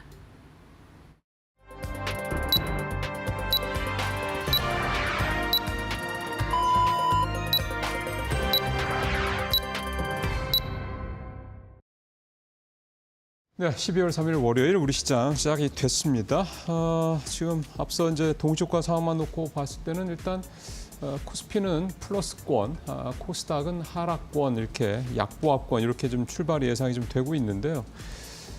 어제도 그랬습니다만 장 초반에 분위기가 좀 좋았다가 자꾸 뒤로 좀 꾸물꾸물 밀려나가는 이런 모습들이 최근 좀 계속 나타나고 있는 게 조금 아쉽습니다. 근데 오늘 일단 시장 상황 보죠. 지금 방금 지수가 떴는데요. 코스피 동시효과 때보다 좀 더 높게 나옵니다. 0.7% 상승해서 가고 있고 코스닥은 0.6% 지금. 아까 코스닥이 동시효과에서는 마이너스 약보합으로 출발하는 걸로 나왔는데 플러스 0.67%까지 지금 나오고 680선 딱 회복하면서 지금 가고 있는 상황이 나타나네요. 일단은 뭐 동시효과보다는 조금 더 분위기가 가볍게 출발을 하고 있습니다. 고은별 앵커 통해서 개장 상황, 출발 상황들 자세히 좀 살펴보겠습니다. 네, 12월 3일 화요일장 국내 증시가 출발을 했습니다. 우선 간밤 뉴욕 증시는 3대 지수가 혼조세를 보이는 가운데 기술주들의 강한 상승으로 인해서 S&P 500과 나스닥은 또 다시 최고가를 경신하는 데 성공을 했습니다. 우선 제조업 PMI 지수 같은 경우에는 위축 국면을 좀 지속하는 것으로 알려졌는데 그럼에도 불구하고 반도체 그리고 테슬라 등과 같은 기술주들의 선전이 지수 단을 좀 끌어올린 것으로 확인되고 있는데요. 국내 증시 같은 경우에는 개장 전만 하더라도 반도체에 대한 우려감이 크셨을 듯합니다. 다만 시장이 개장하고 나서 오히려 지수단에서는 양시장 일제히 상승으로 출발하고 있고요. 어제 반도체 기업들 많이 밀렸기 때문에 오늘 같은 경우에는 그래도 상대적으로 선방하고 있는 모습이 확인되고 있습니다. 우선 유가증권 시장 0.75%가량 상승하면서 2,470선 회복을 해주고 있는 모습이고요. 코스닥 같은 경우에도 0.93%, 1% 가까이 오르면서 680선 웃돌면서 출발을 했습니다. 그렇다면 시가총액 상위 종목군들은 어떻게 출발했을까요? 유가증권 시장부터 살펴보시죠. 네, 오늘 삼성전자 보합권으로 출발했습니다. 삼성전자가 사실 HBM 수출 제재 안에 가장 큰 타격을 입을 것이다라는 우려가 간밤 사이에 이야기가 나왔습니다. HBM을 지금 만드는 제조업체 삼성전자, SK하이닉스 그리고 마이크론이 있는데 마이크론 같은 경우에는 중국 쪽에 수출하지 않고 있고요. SK하이닉스는 미국을 집중적으로 하고 있습니다. 그렇기 때문에 삼성전자의 타격이 불가피할 것이다. 지금 주가가 또 다시 부진할 것이다라는 이야기가 나왔습니다만 오늘은 0.19%가량 하락이고요. 어제 많이 하락했던 그 영향을 받고 있는 것으로 보입니다. SK하이닉스는 오히려 강합니다. 1% 이상의 상승력이 나타나면서 16만 원 선 다시금 터치했습니다. LG에너지솔루션 0.51%가량 오르면서 39만 3,500원대에서 지금 출발을 하는 모습인데요. GM과의 지금 협업 소식이 들려주고 있죠. 특히나 이 각형 배터리 부분의 공동 개발 소식이 나오는데 유럽에서 노스볼트가 각형 배터리를 집중적으로 지금 생산을 했기 때문에 그에 대한 수혜가 좀 기대되고 있는 상황이고요. 삼성 바이오로직스 동시효과 상황 속에서는 1% 가까운 상승이었는데 보합권 출발, 현대차도 보합권에서 상승 전환을 지속적으로 지금 시도하고 있는 상황입니다. 6위부터 10위 함께 확인해 보시죠. 네, 셀트리온이 오늘 0.3%가량 상승하고 있습니다. 최근 셀트리온 흐름 괜찮고요. KB금융이 2.4%, 고배당주에 대한 매력도 다시금 주목받고 있고요. 기아 같은 경우에도 1.3%가량 상승하면서 오늘 완성차 기업들의 흐름도 괜찮은 것으로 확인되고 있습니다. 네이버가 최근 개장하고 나서 지속적으로 좋은 흐름 나타나고 있죠. 오늘도 2.4% 이상의 강한 상승 출발을 했습니다. 다음은 11위부터 15위 함께 확인해 보겠습니다. 네, 오늘 11위부터 15위까지 일제히 상승으로 출발했습니다. 특히나 고려아연이 경영권 분쟁 임시 주주총회 개최를 앞두고 이 한 주를 더 차지하기 위해서 양측 간의 치열한 공방이 예상된다라는 분석이 쏟아지고 있습니다. 이로 인해 어제 두 자릿대 급등을 했고 오늘도 3% 이상의 강한 상승 나오고 있고요. 오늘 금융주, 은행주 괜찮습니다. 신한지주 2.4%가량의 강세, 삼성물산도 2.7%가량의 오름세 나오고 있고요. 포스코홀딩스, 현대모비스 일제히 상승으로 출발했습니다. 다음 장 함께 확인해 보시죠. 네, 오늘 시가총액 상위권에 있는 기업들 대부분 상승으로 출발했습니다. 삼성생명도 2% 이상의 강한 상승, LG화학도 1.5%가량 상승했고요. 삼성화재, 메리츠금융, 오늘 보험사 그리고 금융사들이 전반적으로 흐름이 괜찮고요. 네이버와 함께 카카오도 1.7%가량 강세 나오면서 카카오가 20위권 안으로 들어서는 데 성공을 했습니다. 다음은 코스닥 시가총액 상위 종목군들도 함께 확인해 보시죠. 코스닥 1위부터 5위권입니다. 우선 1위부터 5위권 일제히 상승으로 출발했습니다. 알테오젠 대표가 할로자임과의 그 분쟁 소식에서 할로자임 측의 오류를 발견했다면서 굉장히 큰 자신감을 내비쳤습니다. 이로 인해 어제 알테오젠 강한 상승 나왔고 오늘 같은 경우 일본 측으로부터 마일스톤 수령에 대한 이야기까지 겹치면서 호재가 지금 나오고 있는 상황이고요. 현재 구간 4.6%가량의 강세 나오고 있습니다. 간밤 테슬라의 힘이 좋았습니다. 에코프로 그룹주도 일제히 상승으로 출발했고요. HLB 2.9% 그리고 리가켄바이오도 1.9%가량 상승하면서 제약바이오도 전반적으로 투자 심리가 우호적인 것으로 확인되고 있습니다. 6위부터 10위 함께 확인해 보시죠. 네, 6위부터 10위 휴젤은요, 오늘 한 걸음 쉬어가고요. 반면에 클래시스는 2% 이상 상승하고 있습니다. 엔캠 같은 경우에도 5%가량의 강세 나오고 있는데요. 어제도 2차 전지 기업들 괜찮았고요. 엔캠과 신성 델타테크가 시가총액 상위권 중에서 흐름이 강한 것으로 확인됐었는데 오늘도 시세의 연속성 이어가고 있습니다. 어제 한 걸음 쉬어갔던 레인보우 로보틱스 오늘 반발 매수에 유입되고 있고요. 엔터주들도 최근 꾸준하게 긍정적인 전망 나오고 있죠. JYP 엔터 오늘 상승으로 출발했습니다. 다음 장 함께 확인해 보겠습니다. 네, 펄어비스가 오늘 0.26% 상승했고요. 셀트리온 그룹주도 힘 좋습니다. 오늘 셀트리온 제약이 3%가량 상승, 삼천당 제약도 3.5% 10만 원 선 재돌파 성공했습니다.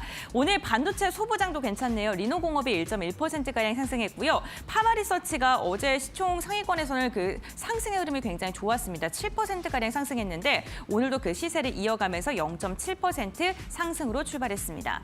지금 16위부터 20위까지 함께 확인해 보시죠. 네, HPSP도 오늘 1.9%가량 상승으로 출발했습니다. 반도체 소부장 관련 기업들 어제 좀 밀리면서 HPSP가 16위권까지 밀렸는데 오늘은 또 반발 매수에 유입되고 있고요. 신성 델타테크 어제 두 자릿대 강세, 오늘도 4.8%가량의 오름세, SM도 1.4%, 엔터주 전반적으로 고른 상승 나오고 있습니다. 반면 루닛은 어제여서 오늘도 좀 힘이 빠진 모습이고요. SPAM 같은 경우에도 0.3%가량 하락으로 출발했습니다. 오늘 시가총액 상위 종목들 양시장 대부분의 종목들이 오름세로 출발을 했습니다. 시장 분위기는 우려와는 다르게 괜찮은 모습, 견조한 모습 나타나고 있는데요. 전문가들은 오늘 시장 어떻게 평가하고 있을까요? 지금 바로 알아보시죠.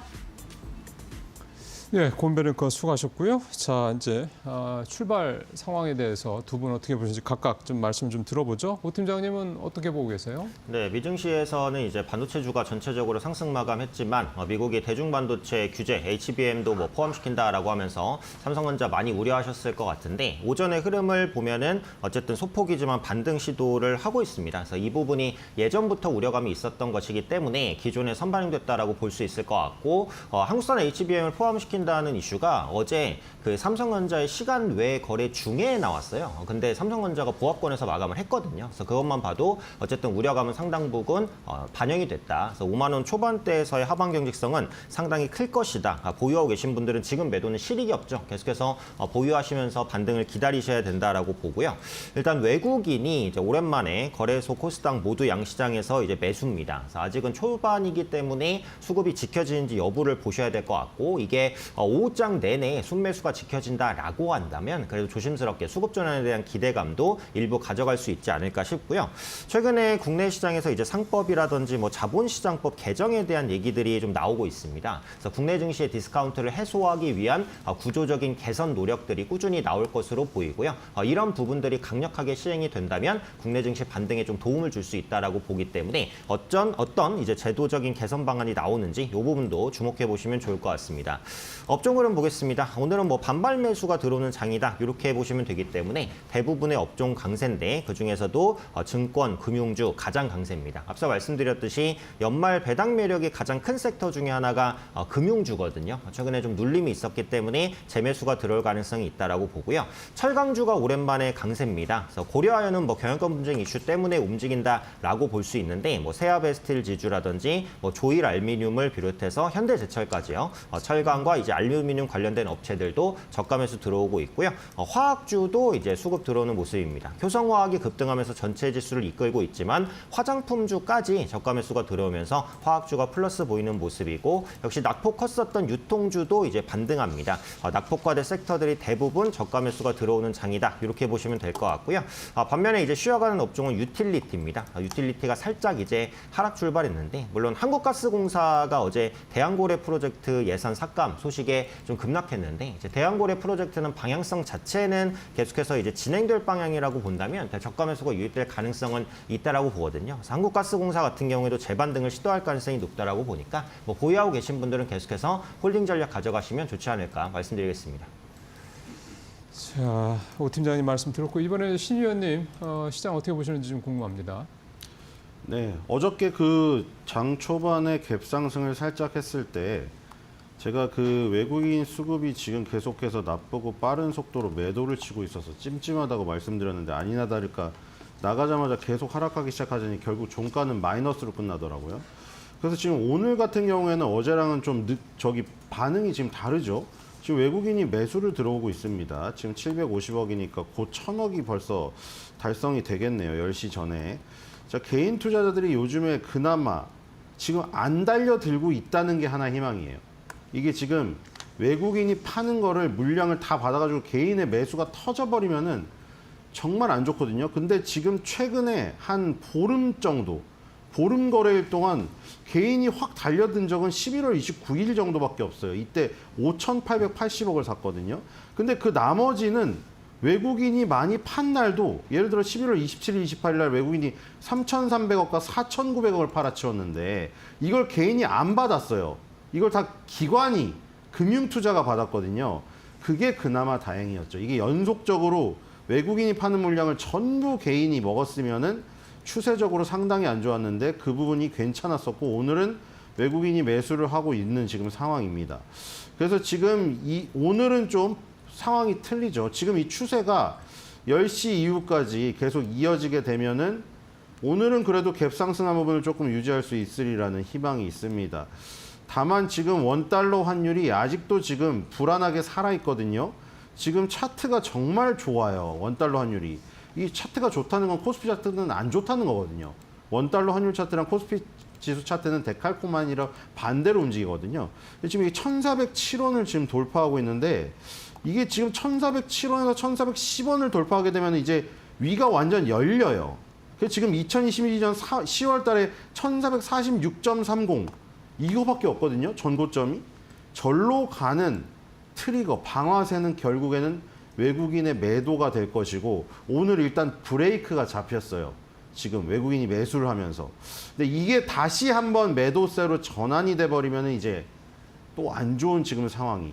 그럼 이제 데칼코마니를 생각해 보시면 되겠죠. 원달러 환율 차트는 위로 치솟고 코스피 차트는 밑으로 꽂아내리는 이런 지금 데칼코마니가 나타날 가능성이 크거든요. 그래서 오늘 최대한 이 부분을 벌려야 된다. 외국인이 지금 매수를 지속하면서 개인의 물량이 많이 나와야 됩니다. 그래서 지금 이런 모습이 유지되기를 바라고 지금 일단 830억까지 지금 외국인이 올렸는데 지금 10시 반, 10시에서 10시 반 그때가 중요합니다. 그때 이후까지 계속해서 추세를 이어간다면 점심 이후까지 이어가서 오후까지 마무리될 가능성이 있어요. 그러면 어저께는 1,300을 팔았는데 1,300억 원. 1,300억 원 판 거는 그대로 되돌려 살 수 있는 부분이고요. 그 전에 11월 27일, 28일, 29일 날 외국인이 많이 팔았거든요.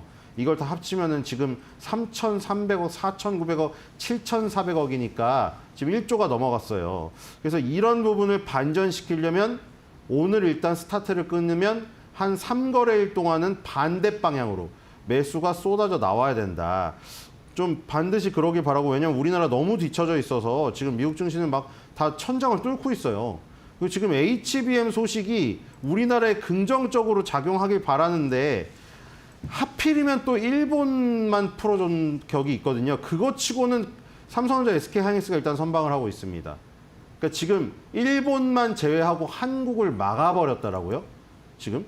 근데 그럼에도 불구하고 삼전, SK하이닉스, 이수페타시스, 한미반도체까지 일단 반등이 나오고 있다는 거. 물론 한미반도체, 이수페타시스가 지금 완전히 기술적으로 박살이 나가지고 지금 자리를 찾으려면 시간이 좀 걸리긴 해요. 근데 오늘은 일단 전반적으로 좋다. 오늘은 이 상태에서 좀 마무리를 했으면 좋겠습니다. 그리고 제가 계속 말씀드린 방산의 대장주였던 한화에어로스페이스와 이 지금 바이오의 대장주였던 알테오젠도 계속 말씀드린 떨어질 때 맨 첫 번째 닿는 10개월 선에서 반등이 강하게 나오고 있습니다. 이게 만약에 전고점까지 가는 흐름이 나온다면은 다시 한번 바이오 방산이 지금 주도를 했던 장세, 반도체가 어려울 때 버텼던 장세, 그 움직임 비슷하게 갈 수가 있고요. 그래서 이 자세한 어떤 내용 같은 경우에는 다음 패턴 때 말씀드리도록 하겠습니다. 예, 지금 말씀하셨습니다만 지금도 외국인이 870억까지 일단은 코스피에서 순매수 규모가 좀 늘었고 코스닥도 730억을 좀 사고 있어요. 예, 어쨌든 말씀하신 이런 흐름이 좀 오늘은 좀 오후장까지 좀 이어졌으면 하는 바람 가져봅니다. 9시 15분입니다. 지금 시장에서 관심 있게 들여다보고 있는 섹터들이 어떤 것들인지 또 살펴보는 시간입니다. 고은별 앵커 전해주십시오. 네, 국내 증시 개장한 지 15분여가 흐른 상황입니다. 싱가포르를 통해서 투자자들의 검색 빈도가 높은 섹터 알아보겠습니다. 오늘 투자자들의 검색 섹터는요, 산발적으로 흩어져 있는 모습이 특징적입니다. 주도주가 있는 것보다는 여러 가지 테마로 수급이 조금 흩어져 있는 모습인데요. 그래도 그 가운데 좀 많이 검색하고 있는 게 전선 전력 설비 관련돼서 검색을 하고 있는 상황입니다. 전력 케이블의 호황이 지속되면서 국내 전선 관련된 기업들의 수주 소식이 지속적으로 들려오고 있고요. 이로 인해 오늘 다시금 또 모멘텀을 받고 있는 것으로 나타나고 있습니다. 실적과 함께 움직이는 섹터 화장품도 함께 확인해 보시죠. 화장품 수출이 지금 수출 93억 달러를 기록하면서 100달러 돌파를 눈앞에 두고 있습니다. 올해 지속적으로 수출 증가세가 이어지면서 이에 대한 기대감이 오늘 매수로 지금 잡히고 있는 거고요. 은행 관련해서도 검색을 많이 하고 있습니다. 고배당 매력이 좀 부각을 받으면서 오늘 은행 금융주들도 검색을 많이 하고 있습니다. 엑셀과 관련해서 오랜만에 상위권에 이름을 올리고 있는데요. 엑셀 같은 경우에는 삼성전자가 내년에 AR 글래스에 대한 시제품을 공개할 것이다라는 분석이 나오면서 이로 인해 기대감이 좀 다시 커지고 있고요. 드론 관련돼서도 검색을 많이 하고 있습니다. 드론과 방산을 함께 엮어서 좀 보시면 좋을 것 같은데 지금 머스크발 구조 개편 소식에 드론이 좀 주목을 받고 있죠. 이로 인해 오늘 국내 관련돼서 드론 기업들도 검색 많이 하고 있고요. 2차 전지 마지막으로 확인해 보겠습니다. 오늘 2차 전지 섹터 LG 엔솔뿐만 아니라 삼성 SDI 모멘텀도 함께 확인해 보셔야 될 것 같습니다. 미국이 삼성 SDI와 스텔란티스 합작 법인의 10조 이상의 대출을 지원한다라는 소식이 전해지면서 이로 인해 오늘 2차 전지 관련 기업들로도 수급이 이어지고 있습니다. 그럼 오늘 국내 증시 수급 상황도 함께 확인해 보시죠. 먼저 유가증권 시장입니다. 오늘 외국인이 정말 오랜만에 코스피 시장에서 매수로 돌아섰습니다. 지금 7거래일 만에 매수 전환이고요. 어제 국내 증시에서 매도했습니다만 외국인이 선물 시장에서는 매수세가 잡히면서 하단을 좀 막아주는 모습이 나타났었죠. 오늘은 현물 시장에서도 매수로 돌아섰고요. 기관 역시나 900억 원 이상 1,000억 원 가까이 매수세가 잡히고 있습니다. 다음은 코스닥 매매 동향도 함께 살펴보시죠. 네, 코스닥도 외국인과 기관의 쌍끌이 매수세가 지수를 이끌고 있습니다. 외국인이 700억 원 이상의 물량을 담아내고 있는데 과연 오후장까지 외국인의 수급이 지속될 수 있을지 이 부분 좀 체크해 보셔야 될 것 같습니다. 다음은 업종별 상승률 함께 확인해 보시죠. 네, 오늘 유가증권 시장 외국인과 기관의 쌍끌이 매수세에 힘입어서 전업종이 상승을 하고 있습니다. 그 가운데서도 보험업종이 2% 이상 상승하고 있고 증권도 1.6%, 오늘 고배당 관련 기업을 중심으로 매수세가 강하게 유입되고 있고요. 철강금속 같은 경우 고려아연 등이 지금 속해 있는 업종이죠. 2% 이상 상승하고 있고요. 의약품도 1%대, 운수장비도 1.3%, 전반적으로 시장 분위기 괜찮고요. 코스닥 업종별 등락률도 함께 확인해 보겠습니다. 네, 코스닥도 오늘 전업종 일제히 상승하고 있습니다. 그 가운데 기타 서비스가 3% 이상, 화학이 3.4%, 2차 전지 소재단이 화학에 많이 속해 있습니다. 오늘 강한 상승 나오고 있고요. 제조업이 1.3%, 그리고 방송 서비스도 1% 이상, 제약 역시나 오늘 반발 밀수 시가총액 상위 기업을 중심으로 강하게 유입되면서 1.8% 이상의 상승을 보이고 있습니다. 그렇다면 유가증권 시장 상승률 상위 종목은 어떤 게 있을까요? 네, 오늘 유유제약 그룹주들이 일제히 강한 상승이 나오고 있습니다. 13%가량의 오름세 유유제약 나오고 있고요. 우선주들도 오늘 두 자릿대 강세가 포착이 되고 있습니다. 유유제약 같은 경우에 한동안 테마주로도 엮여 있는 기업이죠. 오늘 변동성이 굉장히 크고요. 효성화학 같은 경우 어제여서 오늘도 두 자릿대 강세가 나오고 있습니다. 지금 12%가량의 오름세 시세를 이어가고 있고요. 오늘 FPC 관련돼서 코리아 서킷가 11%대 오름세 확인되고 있다는 점 체크해 보셔야 될 것 같고요. 코스닥 상승률 상위 기업도 함께 확인해 보겠습니다. 네, 코스닥 상승률 상위 기업들을 보게 된다면 지금 아이온 플러스가 결국에는 가격 제한폭까지 상승을 했습니다. 개별 이슈로 인해서 오늘 강한 상승 나오고 있고요. 딥마인드가 20%가량 드론과 관련돼서 주목을 받고 있는 기업이고요. M83이 오늘 16%가량의 오름세 나오고 있고 네오리즌도 24%가량의 강세가 포착되고 있는 모습입니다. 코스닥 같은 경우에는요. 지금 방산주 일부 종목 드론과 연관돼 있는 기업을 중심으로 강한 상승 나오고 있고 이로 인해 좀 수급이 이어지고 있는 모습 나오고 있는데 여전히 테마 섹터는 분산되어 있는 모습 확인되고 있습니다. 이러한 가운데서 전문가들은 오늘 어떠한 종목을 좀 눈여겨보고 있을까요? 지금 바로 알아보시죠. 네, 잘 들었습니다. 자, 이제 우 팀장님 오늘 아침에 현재 상황에서 종목별 흐름들 눈에 띄시는 게 어떤 건지 좀 일단 여쭤보겠습니다. 네, 오늘은 이제 뭐 시장 상승 정도만 올라가고 있기는 한데 자율주행 관련된 테마를 다시 한번 보셔야 되지 않을까 그런 생각입니다. 예. 모트렉스도 오늘 1% 정도 상승세인데 트럼프 2기 자율주행 규제 완화에 대한 기대감이 충분히 부각되고 있거든요. 그래서 테슬라의 완전 자율주행 개발도 확대가 되고 있고 현재 자율주행 기술 같은 경우는 레벨 2에서 레벨 3 정도밖에는 안 되긴 합니다. 그래서 완전 자율주행은 레벨 5 수준이기 때문에 아직은 멀었다. 이렇게 보시면 될 것 같은데 자율주행 개발의 긍정적인 여건이 상당히 조성이 됐거든요. 그래서 트럼프 정부가 내년에 본격적으로 출범을 하면 금융적인 지원도 있을 가능성이 있고 결국 규제가 완화되면 이제 자율주행 차들이 그만큼 도로를 많이 달린다라는 거기 때문에 관련주의 성장 기대감도 더 높아질 수 있습니다. 근데 모트렉스를 포함해서 모바일 어플라이언스도 마찬가지고 자율주행 관련주들이 현재 대부분의 상승폭을 많이 반납을 했어요. 그래서 바닥권에서 좀 움직이고 있기 때문에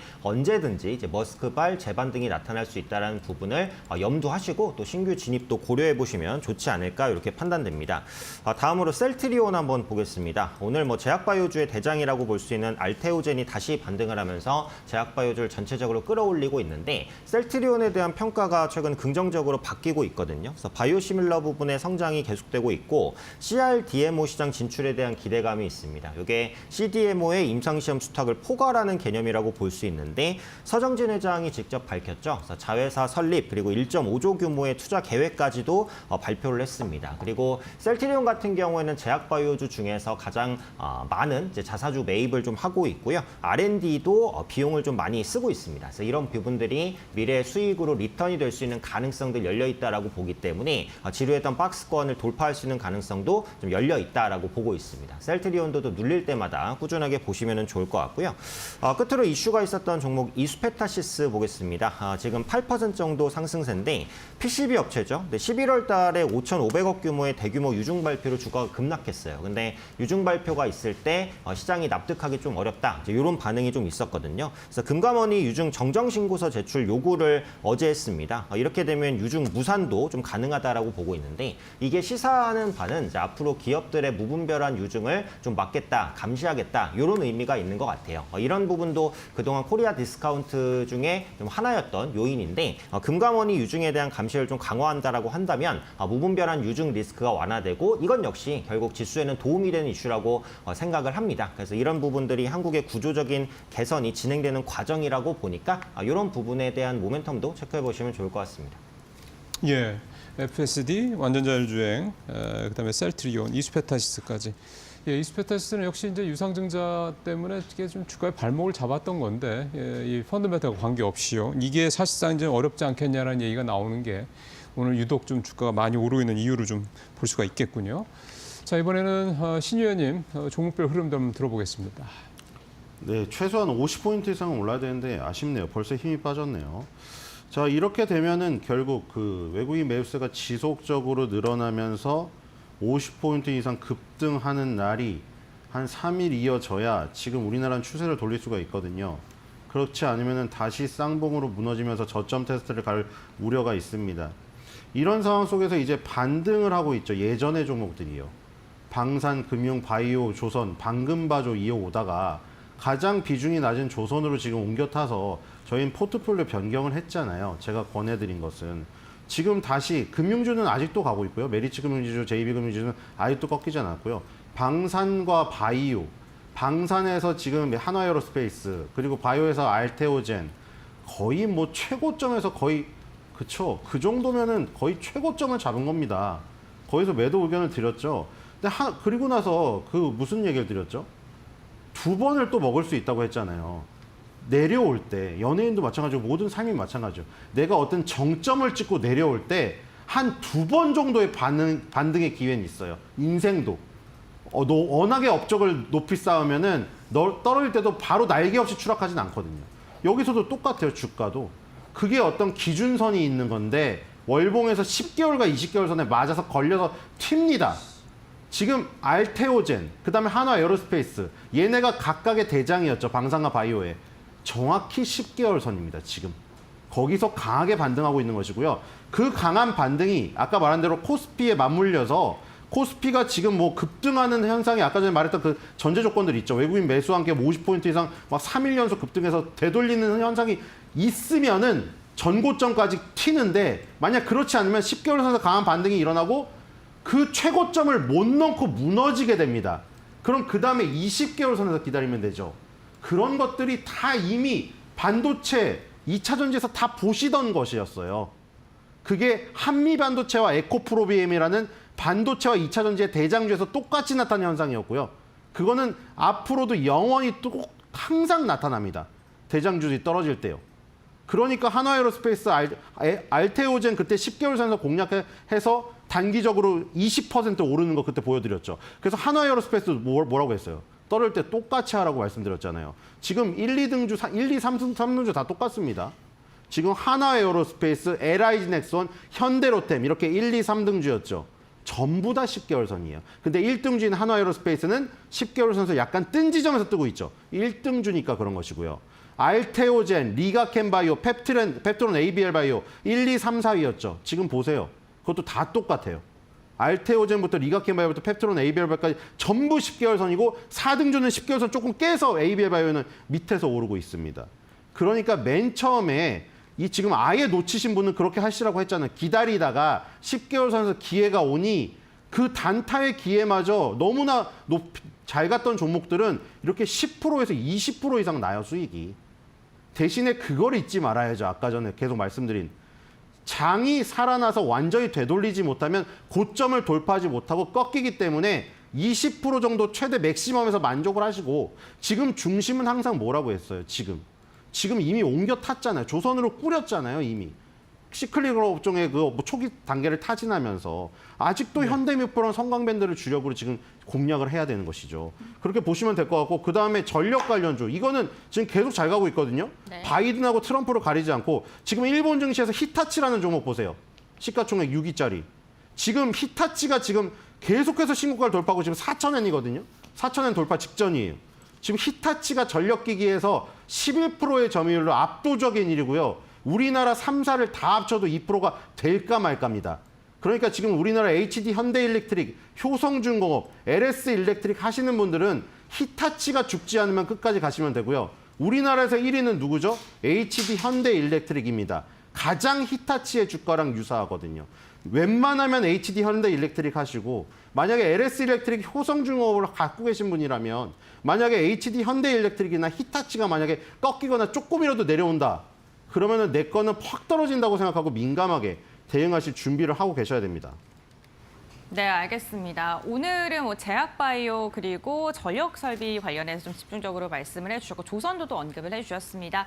그래서 오늘 두 분과 함께 오늘장 키포인트 정리해 보도록 할 텐데요. 오 팀장님, 오늘 키포인트 어떻게 잡으셨을까요? 네, 업종별 이익 전망치 변화에 주목하자 이렇게 말씀을 드렸는데 오늘 시장이 반등하긴 하지만 아직은 이제 불안정한 시장인 게 맞죠. 그래서 이익에 주목할 필요가 있습니다. 그래서 최근 국내 증시는 이제 외국인 수급도 보시면 다 실적에 초점이 맞춰져 있어요. 실적이 좋거나 아니면 좋아질 것으로 예상되는 업종으로만 외국인 수급이 들어오고 있습니다. 그래서 이런 수급들을 한번 추적해 보실 필요가 있다라고 보고요. 최근 이익 상향 조정되는 섹터는 이제 유틸리티와 조선 그리고 보험, 이 정도 섹터들이 이익이 괜찮을 것으로 보여지기 때문에 이들 섹터가 좀 눌릴 때를 한번 매수의 기회로 삼아볼 수 있지 않을까 말씀드리겠습니다.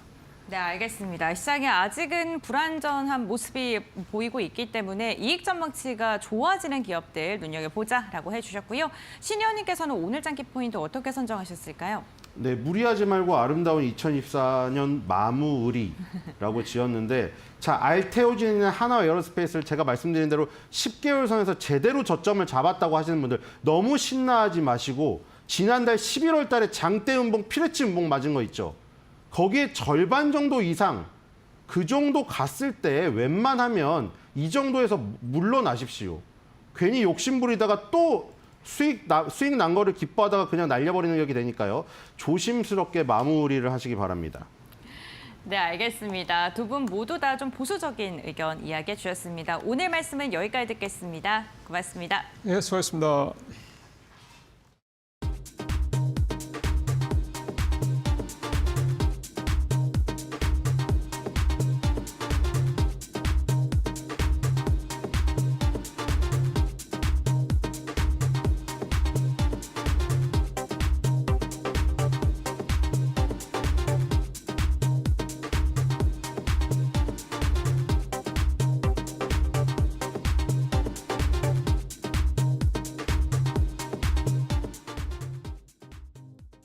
자, 오늘장 선발 종목 가야죠. 오늘은 SK증권 이천지점 소영원 차장 연결되어 있습니다. 차장님 안녕하세요. 네, 안녕하세요. 네, 오늘 어떤 종목 할까요? 네, 오늘 좀 YG 엔터테인먼트 좀 보고 있습니다. 자, 투자 포인트 한번 잡아보죠. 네, YG 엔터테인먼트 엔터주로서의 대표적인 종목이라고 좀 볼 수 있겠고, 최근 저점에서 굉장히 높은 상승세를 좀 보여준 종목입니다. 우선 엔터주들이 최근에 좀 강세를 보였던 부분들은 트럼프 관세에 대한 부분에서 좀 더 자유로운 섹터이다라는 점이 좀 부각되는 모습이라고 좀 볼 수 있겠고요. 아무래도 전반적인 대부분의 산업들이 지금 현재 트럼프 관세에 대해서 영향을 좀 많이 미치고 있는 상황입니다. 전일 같은 경우 미국에서도 반도체 규제에 대한 부분들이 HBM까지도 이어지는 모습들이 나타나주고 있는 만큼 그런 점들이 좀 더 부각될 수 있다라고 좀 볼 수 있겠고요. YG 엔터테인먼트 같은 경우에는 최근 이제 블랙핑크의 완전체가 컴백을 앞두고 있다라는 점들도 다시 한번 좀 부각이 되는 모습들이 나타나주고 있습니다.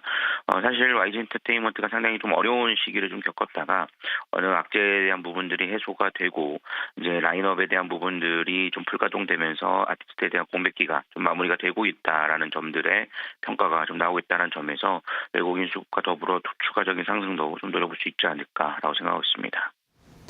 자, YG 엔터테인먼트 최근 한 달 사이에 한 30% 가까이 많이 올랐더라고요. 자, 계속해서 이제 좀 말씀대로라면 좀 더 좀 지켜볼 필요가 있겠다는 거고, 가격대 어떻게 보고 계세요? 네, 현재 가격대는 49,000원 내외에서는 충분히 접근 가능할 것으로 예상을 하고 있고요. 분할 매수로 대응하신다라면 현재 가격도 충분히 좀 메리트가 있다라고 생각을 하고 있고요. 일단 1차 목표가는 58,000원까지 좀 잡아드립니다만 좀 더 강세가 이어진다라면 6만 원 돌파도 좀 시도할 것으로 예상이 좀 되고 있는 상황이고요.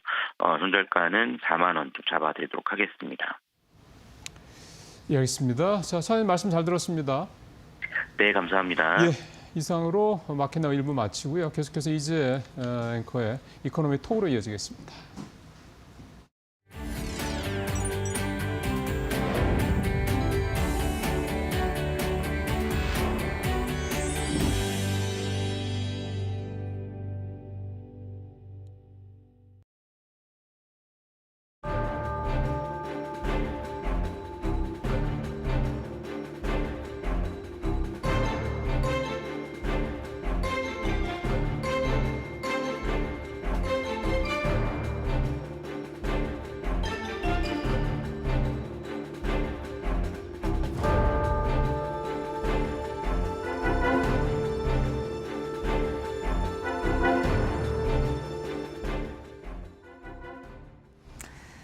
네, 오늘 이코노미톡 시작을 하겠습니다. 자본시장법 개정안 관련해서 말이 좀 많습니다. 이와 더불어서 한국은행의 금리 인하 여파, 파장과 또 일주일 정도 남게 됐는데요. 내년 예산안 관련 쟁점들 지금 한국 경제에서 핫 이슈들이거든요. 이에 대해서 살펴드리도록 하겠습니다. 오늘 이 시간은 KB국민은행 장재철 박사와 함께하겠습니다. 박사님 어서 오십시오. 안녕하십니까? 네. 지금 정부가 소액주주 보호를 강화하는 내용의 자본시장 개정법 이 부분을 좀 내놓았습니다. 지금 좀 팽팽히 맞서고 있는 부분이 있습니다. 3법 개정안 대신 내놓은 거라서요. 네, 주요 골자와 더불어서 시장에서 좀 알아야 할 핵심 이슈 이거를 좀 파악 좀 부탁드리겠습니다. 사실 제일 중요한 거는 상법에서 이사의 충실 의무를 네. 강조한다고 하면 주주로 확대하는 게 그렇죠. 원래 상법 개정안이었죠. 주주 이익 보호와 지배구조 개선이 이제 예. 목적인데 상법이 일반법이다 보니까 그 포괄 범위가 모든 기업에 적용된다는 게 사실 문제였잖아요. 네. 상장 기업과 비상장 기업, 특히 중소 중견 기업들의 부담이 커질 것이라는 기업계 업계에서의 어떤 불평도 많았었고요. 그래서 정부가 이것을 자본시장법 내에서 즉 상장 기업에 한해서 이사의 충실 의무를 강조하는 것, 특히 어떤 손익거래가 아니라 재무적 거래. 재무적 거래에서는 회사와 일반 주주 간의 이해 상출이 있을 수 있습니다. 네. 그러니까 뭐 분할이라든지 합병 그리고 포괄적인 주식의 인도라든지 뭐 이러한 거래들.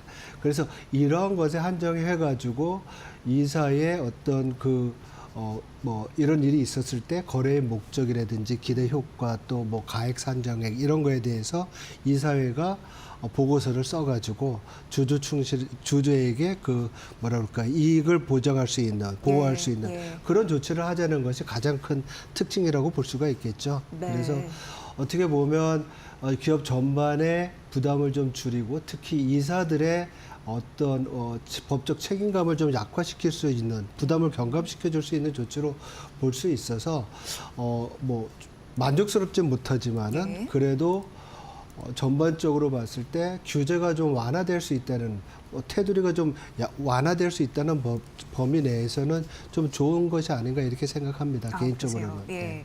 지금 산업과 기업에서는 사실 이제 말씀해주신 이사회의 충실 의무를 주주로 확대하는 것에 대해서 굉장히 부담을 가졌습니다. 그렇죠. 예. 해석에 의해서 모호할 수 있다라는 얘기도 했고 너무 네. 옥죄는 그런 법안이 될 수 있다라고 생각을 했었잖아요. 맞습니다. 그 상법에 포함될 경우에는 어떤 이러한 이슈가 생겼을 때 그 판단을 법원에 기다려야 되기 때문에 네. 기업 입장에서는 뭐 집단 소송이라든지 여러 가지 이슈가 있을 수 있잖아요.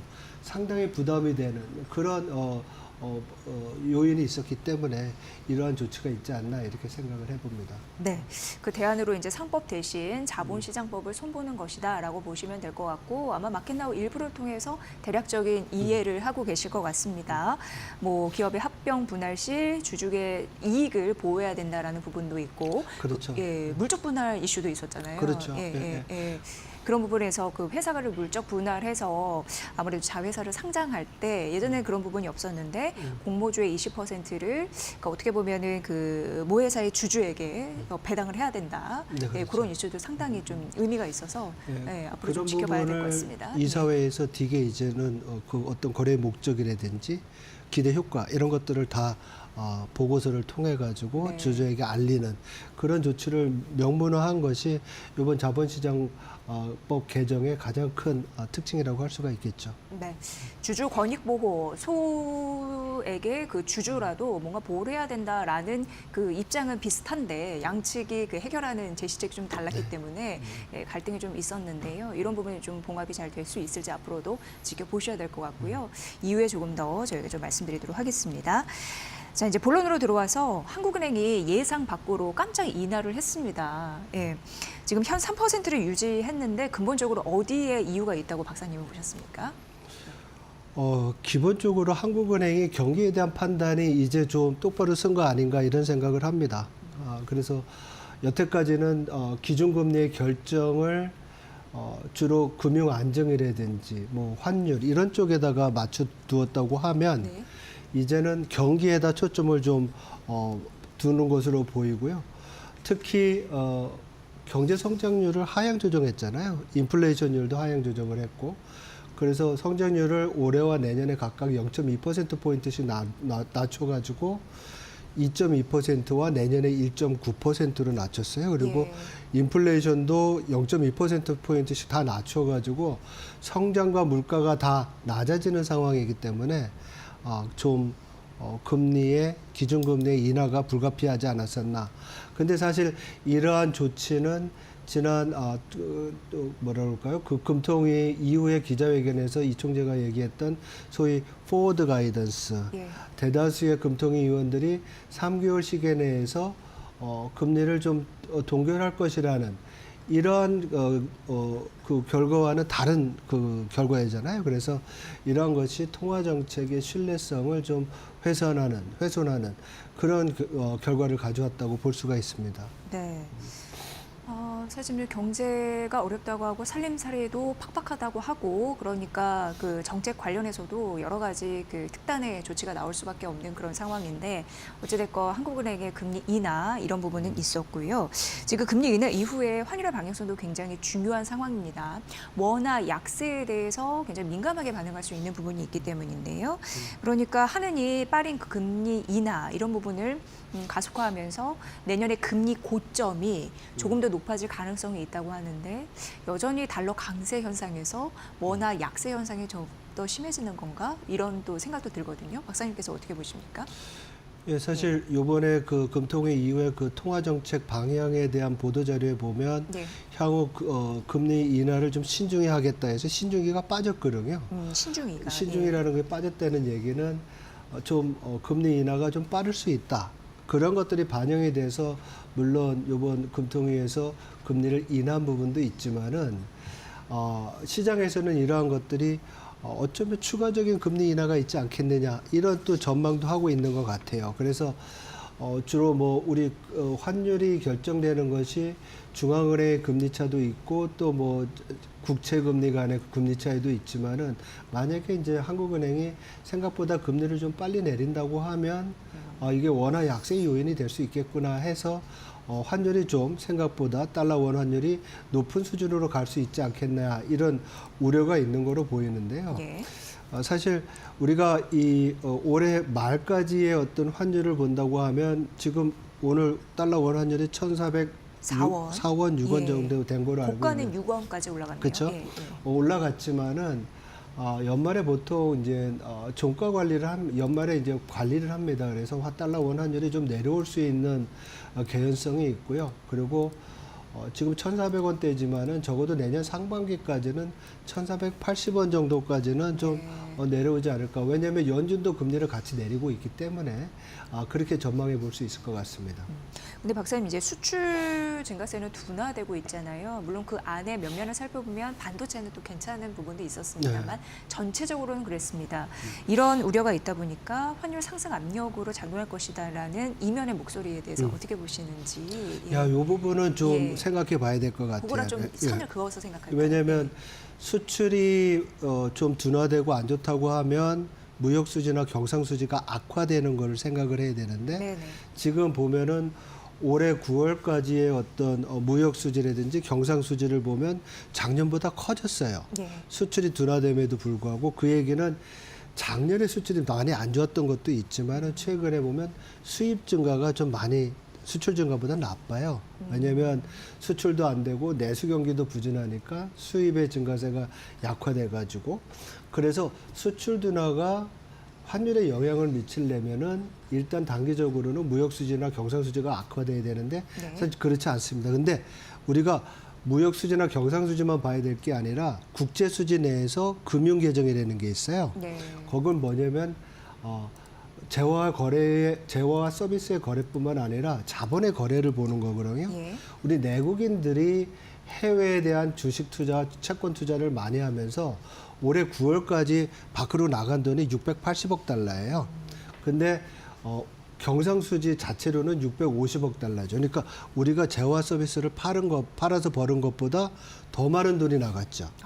그래서 수출 이외에 이러한 자본거래, 그 금융거래에 있어서의 원화 약세 요인이 더 크다. 이렇게 볼 수 있고요.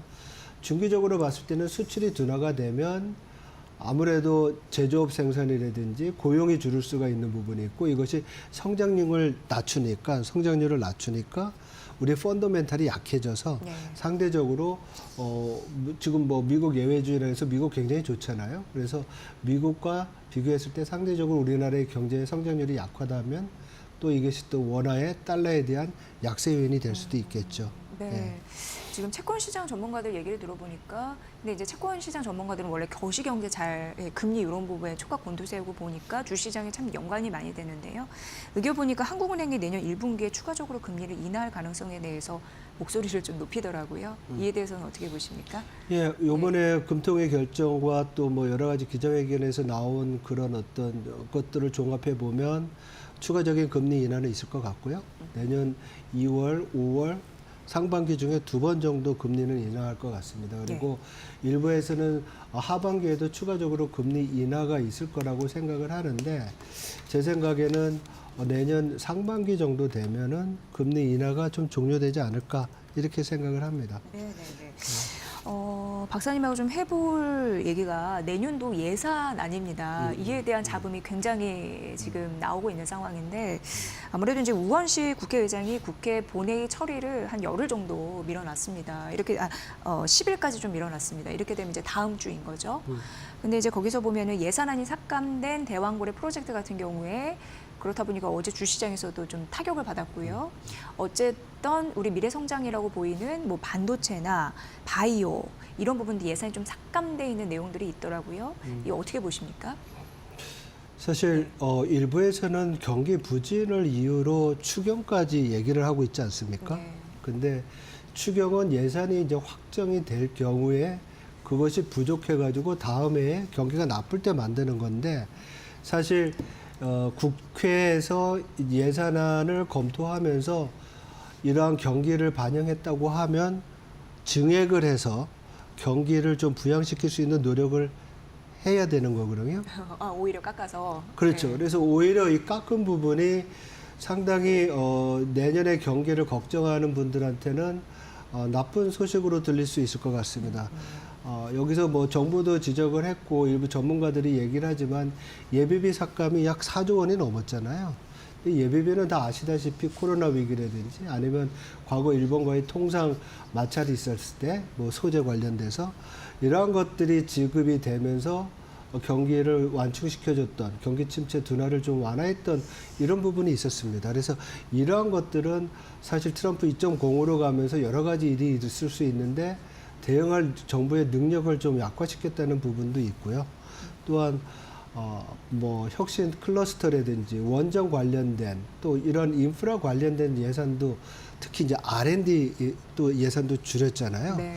이러한 것들은 우리 성장 잠재력뿐만 아니라 우리 경제력에도 경쟁력에도 우리 산업의 경쟁력을 또 훼손시킬 수 있는 문제가 있기 때문에 좀 요번에 10일까지 연장됐지만은 그 안에 좀 잘 합리적으로 해결됐으면 하는 마음이 큽니다. 네. 근데 이제 여야 합의가 어느 정도 이루어진 부분이 있습니다. 그게 K 반도체 그러니까 K 칩스법이라고 얘기를 하죠. 네, 대표적이라고 할 수 있겠습니다. 네. 공통의 이해관계가 좀 맞아 떨어진 부분이 아닐까 싶습니다. 여야가 합의한 부분이 있어서 좀 다행스럽다 하는데 이것도 잘 모르겠습니다. 제가 세법 예산안에 이게 얼마나 이제 영향을 받을지는 모르겠어요. 이게 보면은 통합투자세액공제에서 세법 관련된 거라서 어떤 영향을 받을지 모르겠지만은 어쨌든 여야가 합의해서 반도체 관련된 시설 투자에 대해서는 세액공제를 5%포인트 올려주겠다. 그래서 대기업은 20%로 중소기업 같은 경우에는 30%까지 세액공제를 받을 수 있고요. 또 연구개발 시설 투자 공제율이 현행 1%에서 20%까지 확장이 됩니다. 그래서 이런 부분은 세제 완화 아니면 감세나 이런 것들을 통해 가지고 반도체 부분에 대해서 그리고 또 혁신 또 국가 전략 기술에 대한 세제 혜택도 늘렸습니다. 인공지능과 그 미래형 운송 수단에 관해서는 이러한 부분들에 대해서는 뭐 감세라든지 아니면 규제 완화로 이제 포함될 수 있는 조치이기 때문에 상당히 이제 반길 만한 이슈가 될 수 있습니다. 사실 이러한 조치들은 글로벌하게 지금 많은 나라들이 산업 정책으로 가고 있거든요. 그래서 국가 경쟁력을 위해서 필요한 조치라고 생각을 합니다. 네. 그 헌정 사상 초유의 예산 삭감이다 이런 얘기도 좀 나오고 있는 상황이고요. 어쨌든 데드라인이 10일까지 좀 미뤄진 상황입니다. 그러니까 연장된 상황이고요. 여야 합의로 과연 극적 타결이 가능할지는 모르겠습니다. 그러나 우리가 주목해야 할 부분은 지금 뭐 나라 미래를 위해서 한시적으로도 빨리 좀 해결해야 될 부분이 있잖아요. 반도체나 뭐 전력망 같은 거, 그렇죠. 이런 거는 빨리 좀 해결이 되길 바라겠습니다. 그 의미를 담아서 주신 것 같아요. 맞습니다. 예. 네, 고맙습니다. 네, 잘 보시면 될 것 같습니다. 오늘 한국 경제의 중요 이슈 이렇게 다뤄드렸습니다. 이코노미톡 KB국민은행 장재철 박사의 분석이었습니다. 박사님 잘 들었습니다. 네, 고맙습니다. 네, 오늘 오래간만에 외국인과 기관의 쌍끌이 매수세가 들어오고 있습니다. 특히나 금융주, 그리고 화학, 의약품, 제약 바이오 섹터에 들어오고 있습니다. 운수 장비, 증권, 보험 이런 쪽으로 들어오고 있네요. 잠시 후에 저희가 마켓나우 2부에서 오전장 전략 이어서 전해드리도록 하겠습니다. 잠시 후에 뵙겠습니다.